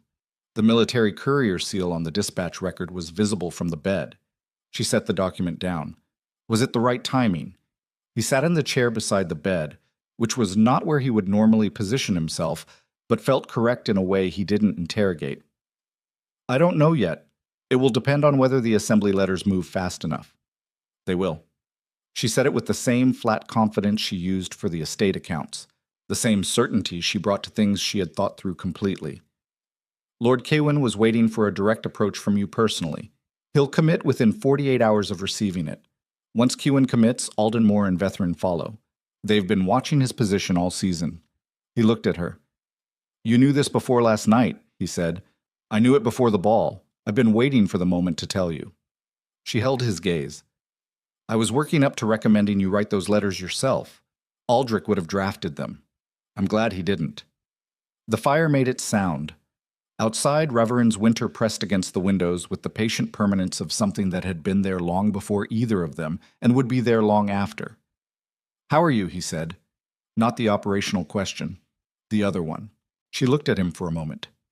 "Frightened," she said. And he understood it cost her to say it, understood that the woman who had stood in his study 4 months ago and looked at a cruel assessment without flinching was spending something real to offer him this. "Not about the outcome. Callum is confident. I'm frightened because I was not prepared for how much I wanted the outcome to be good." He held her gaze. "The child," she said quietly, and she stopped.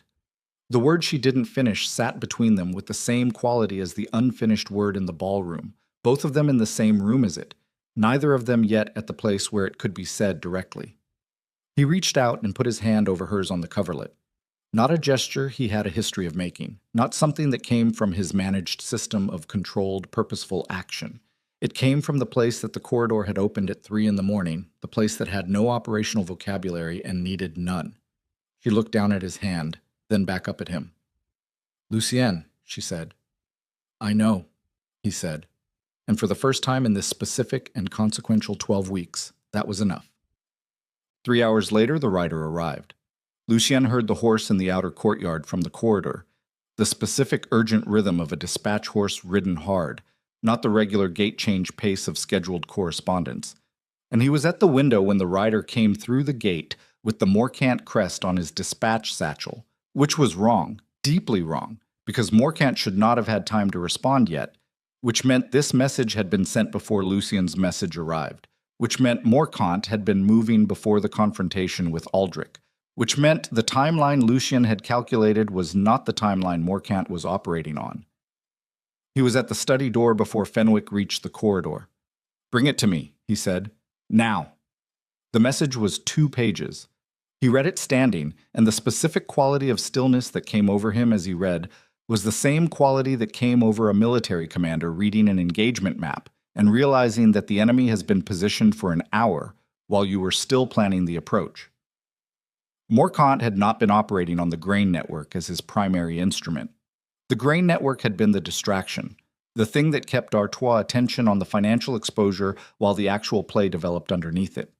The actual play was the spring assembly itself, and it had been in motion for 6 months, and Aldrich had not known the full scope of it, which was why his accounting, however complete, had not shown Lucien the real shape of what he was facing.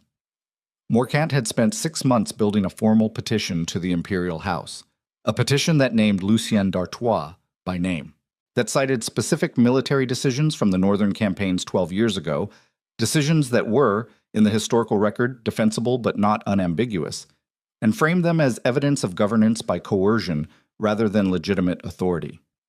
If the petition was presented at the spring assembly with the signatures Morcant had been collecting, and if the wavering lords had not yet committed to d'Artois, and if the Imperial House received it with the weight of what appeared to be broad noble consensus behind it, it would not destroy Ravarin, it would not end Lucien, but it would open a formal review process that would run through the summer, freeze the grain network revenue and legal dispute, destabilize every alliance Lucien had spent 12 years building, and leave Ravarin exposed during the period when it was most vulnerable. And the assembly was in 19 days. He set the message down. 19 days to build a response to something that had been 12 months in construction. 19 days to move enough of the assembly to make the petition dead on arrival rather than the opening move of a dismantling.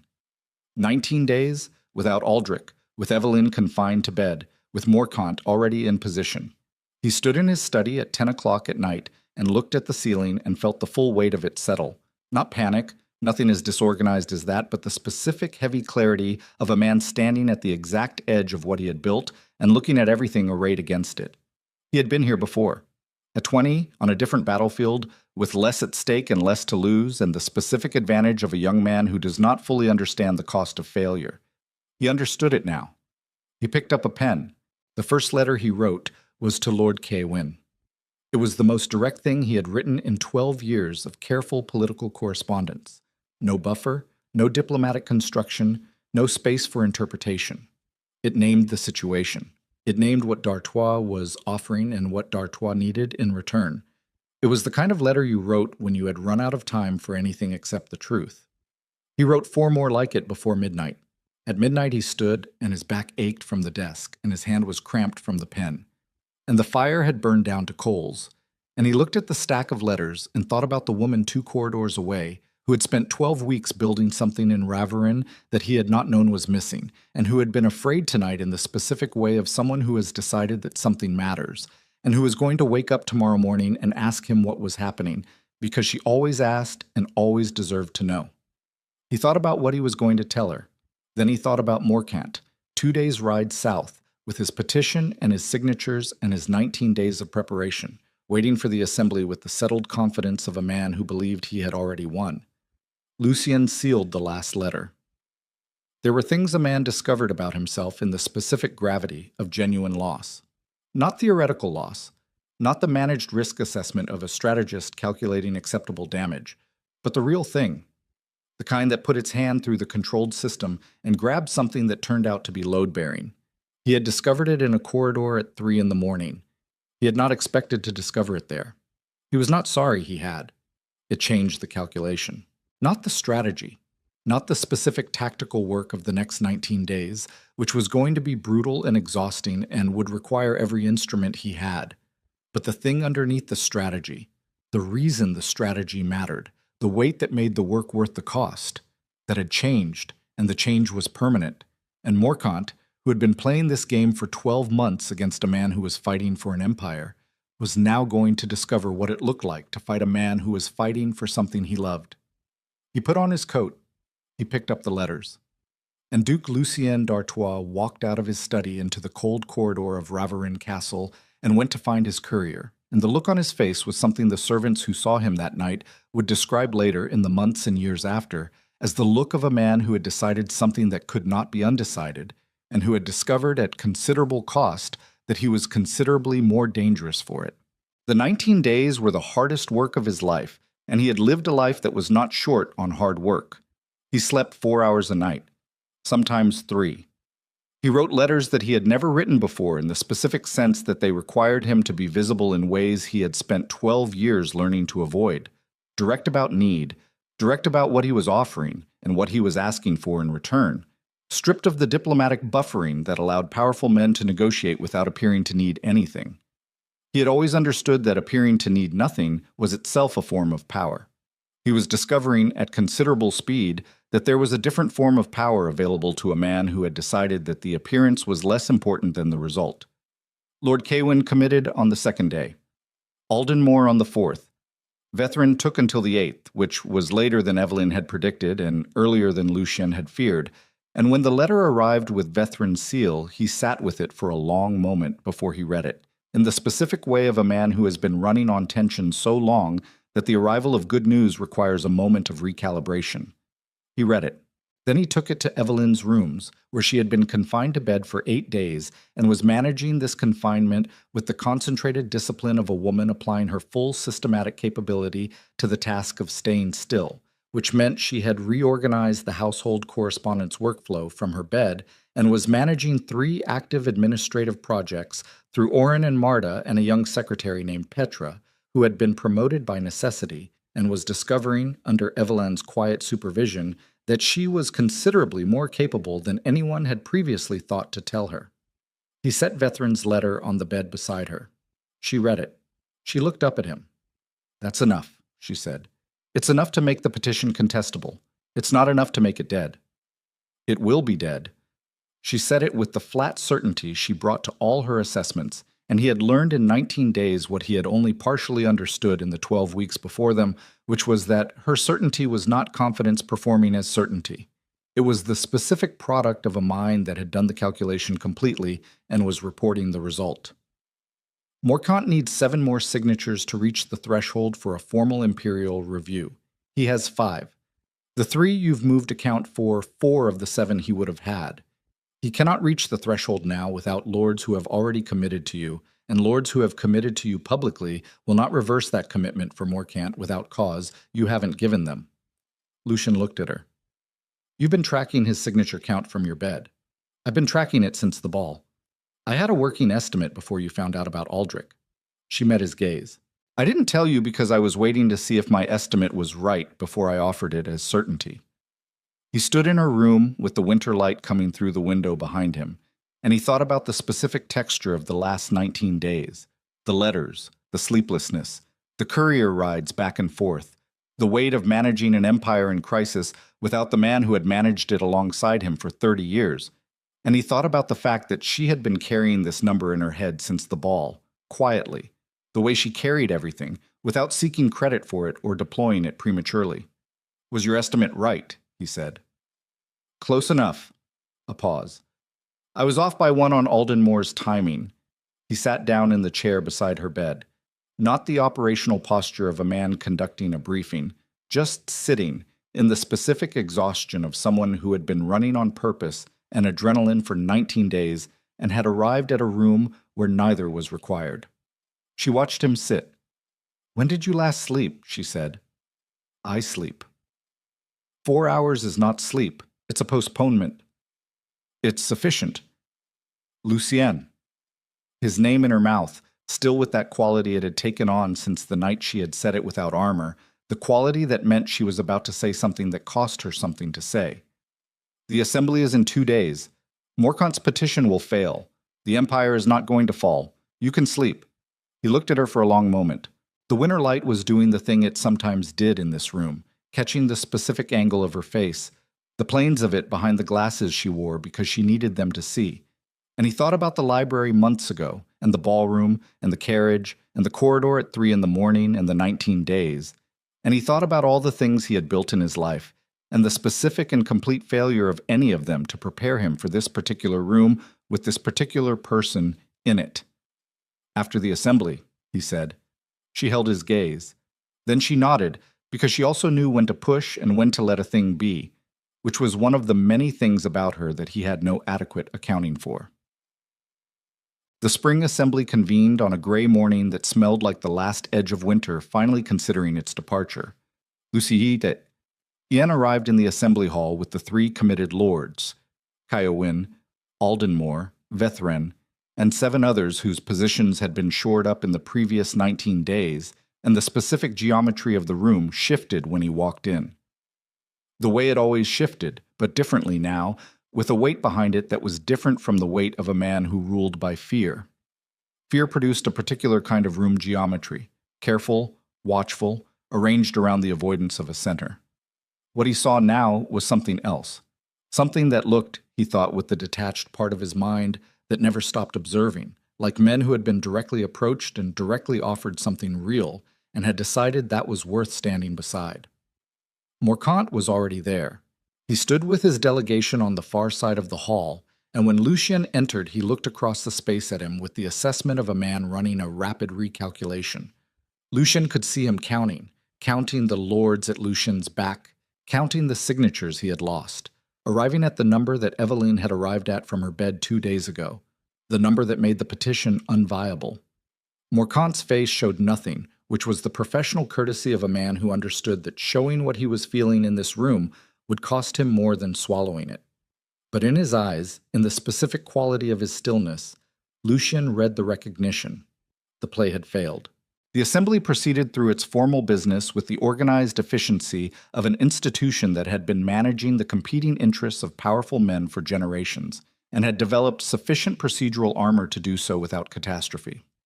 Lucien spoke twice, both times with the directness he had been practicing in letters for 19 days, and the room responded with the specific attention of people who had been shown a new variable and were updating their understanding of it.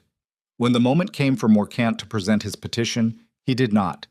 He rose, and the room held its breath, and he looked across the hall at Lucien with something that was not quite acknowledgement but occupied its territory, and he said that House Morcant was withdrawing its proposal in favor of pursuing the matter through bilateral negotiation with the relevant parties. The room exhaled. Not triumphantly. It was not that kind of room. But the specific collective relaxation of a space in which a crisis has been resolved without requiring the building to come down was palpable, and Lucien sat with it for a moment before he stood to speak, and what he said was not what he would have said 6 months ago, or even 19 days ago. It was direct, and it was specific, and it offered Morcant a working path forward that preserved enough of the coastal trade relationship to give the man a reason to take it, because the lesson Eveline had given him in the accounts room months ago, the one about closing doors versus leaving exits, had worked its way into his operating system at a level below conscious strategy. You do not need to destroy what you can afford to redirect. He had not learned that from 12 years of running an empire. He had learned it from a woman who ran a household. He was back at Ravarin by nightfall. He went first to Eveline's rooms and found her sitting up in bed with Callum in the chair beside her, and an expression on her face that told him the visit had gone well before Callum said a word. She can resume normal movement tomorrow, Callum said, with the satisfied tone of a man whose forecast had proved accurate. Light activity for 2 weeks, then full resumption of her usual schedule. He stood, gathered his bag. The child is well. She is well. I expect a straightforward remainder of the pregnancy, barring further incidents of being awake at 2 a.m. reviewing estate accounts during a political crisis. Callum left with the specific diplomatic invisibility of a physician who had learned when a room needed to be empty. Lucian sat in the chair Callum had vacated. Evelyn was watching him with the clear, settled look she had worn since the first day. The look that had no performance in it, that simply looked at whatever was in front of it and reported what it saw. "It's over," she said. Morcant withdrew. "I know, Fenwick told me." A pause. "How did it feel?" He considered this. He was not a man who was often asked how things felt, and he was not a man who had devoted significant resources to knowing, and the question from her had a quality that made him want to answer it accurately rather than adequately. "Smaller than I expected," he said finally. "The winning." She looked at him without surprise, which meant she had expected something like this answer, which meant she understood something about the texture of victory that he was only now arriving at himself. "Because you built the victory on different materials than you usually use," she said. "Yes. It doesn't feel like conquest when the thing that moved people was honesty rather than force." He held her gaze. "No. It feels like something that might actually hold." The room was quiet. Outside, Raveren's winter was giving way at the edges, the specific quality of the light through the window carrying the first suggestion of something less implacable. "Aldrich," she said. He had known they would come to this. "He's gone. He left the day after the confrontation. I let him go without pursuing the imperial courts. The accounting he provided was complete, and it would have cost more to prosecute than to absorb the loss and move forward." He looked at his hands for a moment, the gesture he had borrowed from her without knowing he was borrowing it. He believed he was right. "I know. That's the part that doesn't resolve cleanly." He looked up at her. "A man who betrays you for money is comprehensible. A man who betrays you because he decided he understood your situation better than you did, and that the betrayal was therefore a service." He stopped. "I don't know what to do with that." "You don't have to do anything with it," she said quietly. "You just have to know it happens, that the people closest to you are the ones with the most complete picture of your vulnerabilities and the most convincing reasons, to themselves, for how they choose to use that picture." She met his gaze. "It doesn't mean you stop trusting people. It means you understand what trust actually costs and you extend it anyway, deliberately, with your eyes open." He looked at her for a long time. "Is that what you did?" he said. "With me." The question landed in the room with the full weight of everything it contained.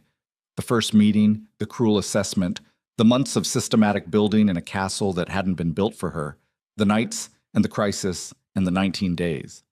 She held his gaze without flinching. "Yes," she said. "It's exactly what I did."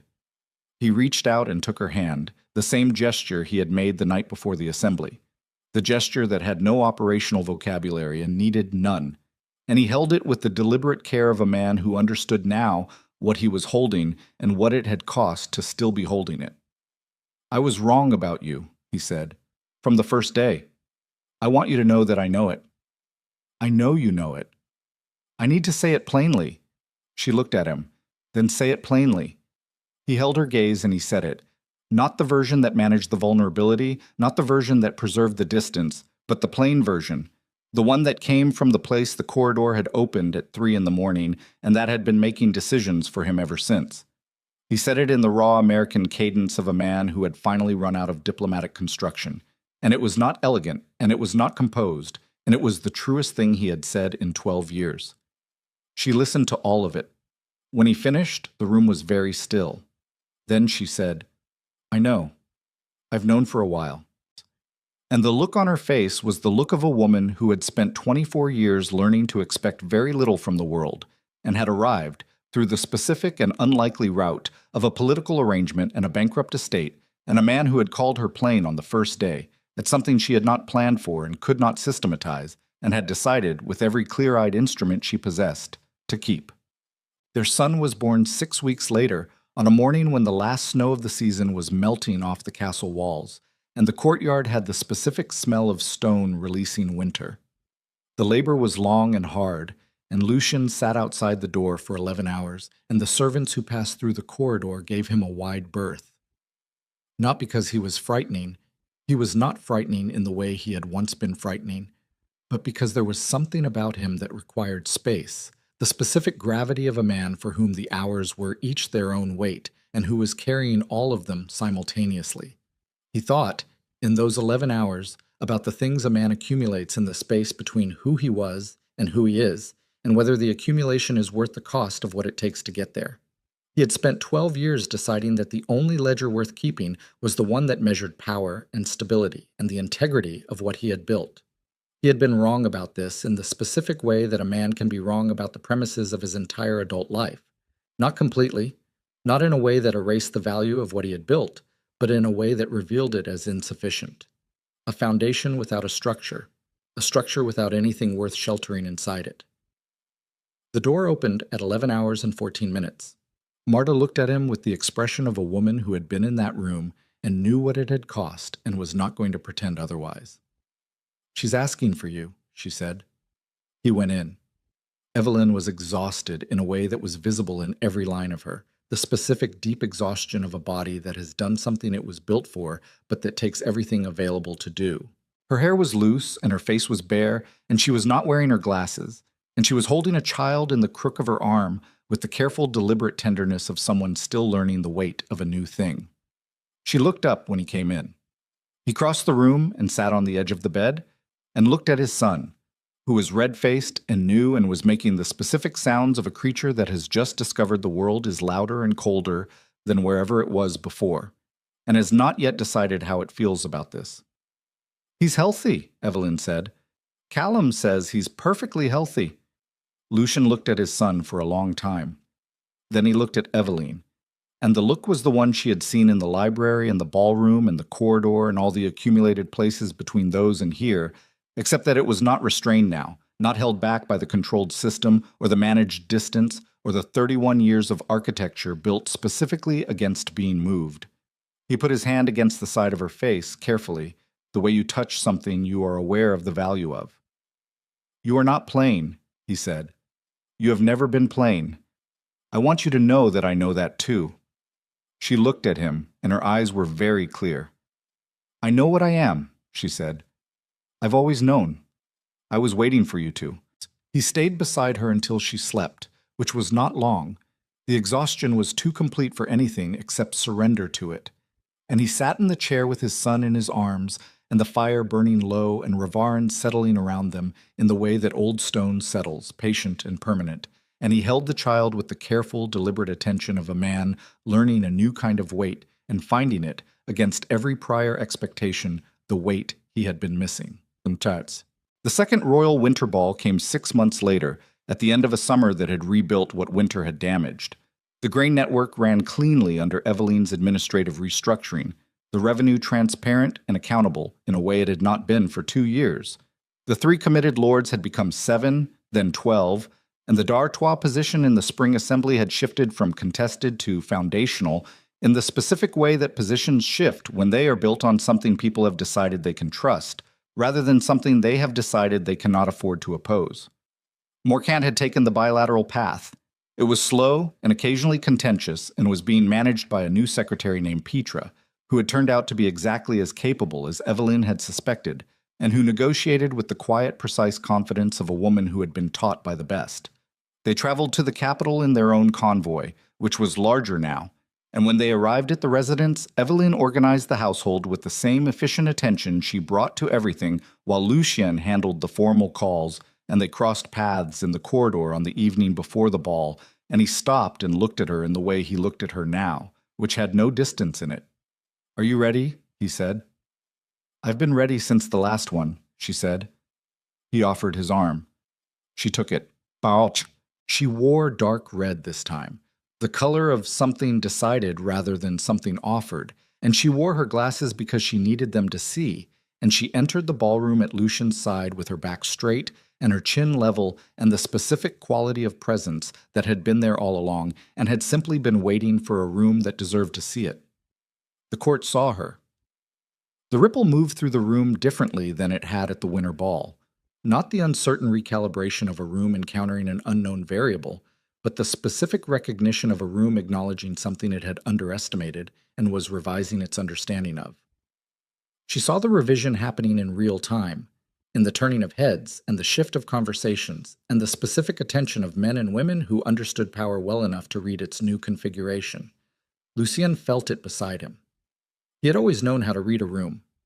What he had not known, until a year ago, was how to be in one with someone whose presence changed what the room was measuring.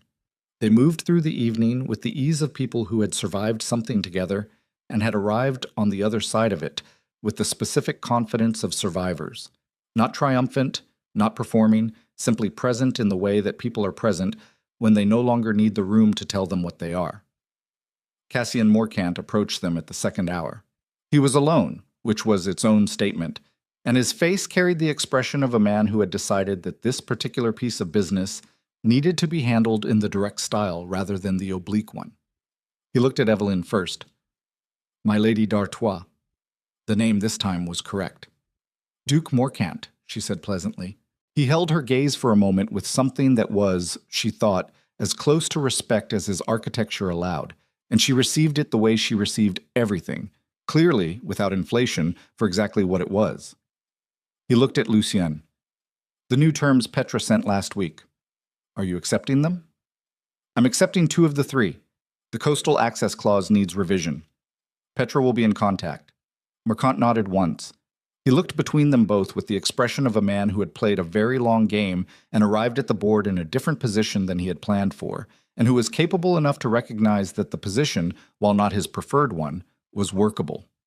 Then he inclined his head, to her, specifically, a degree more than courtesy required, and withdrew. Lucien looked down at her. She looked up at him. 2 of the 3, she said. We'll get the 3rd. Petra will get the 3rd. She's better at it than either of us. He made the sound that lived in the same neighborhood as a laugh, which she had been collecting instances of for months, because each one was specific and unrepeatable in hers. They stood together in the middle of the ballroom of the imperial capital, and the court moved around them in its complex geometry of ambition and alliance, and the chandeliers threw their light across 100 conversations, and she was wearing red in her glasses and the specific expression of a woman who had spent 24 years becoming exactly who she was and had arrived at a place where that was precisely enough. He leaned down slightly, close enough that only she could hear. The plain woman he dismissed, he said quietly, built everything worth having in my life. She was quiet for a moment, looking out at the room. No, she said. She was never plain. You just weren't looking. He straightened. He took her hand in the middle of the ballroom in front of the assembled court of Valadorn with the deliberate, unhurried certainty of a man making a statement he has no intention of retracting. The Empire saw it, and the Duke of Reverin, who had once looked at his wife and found her insufficient, stood in the most important room in the kingdom and held her hand like it was the only thing in the room that mattered, because he had learned, through betrayal and crisis and 11 hours outside a door and 19 days of sleeping 4 hours a night, that the thing you dismiss without looking is sometimes the thing you cannot survive losing, and that the man who learns this is always changed by it, and that some changes, arriving late and at great cost, are worth every bit of what they took to get there. Revarin endured, not because of fear, not because of force, but because one quiet woman had arrived in a cold castle in winter and had refused, with every systematic and clear-eyed instrument she possessed, to be less than what she was, and because one hard man had finally, at considerable cost to his pride and his certainties and his 31 years of carefully maintained distance, had the sense to see her.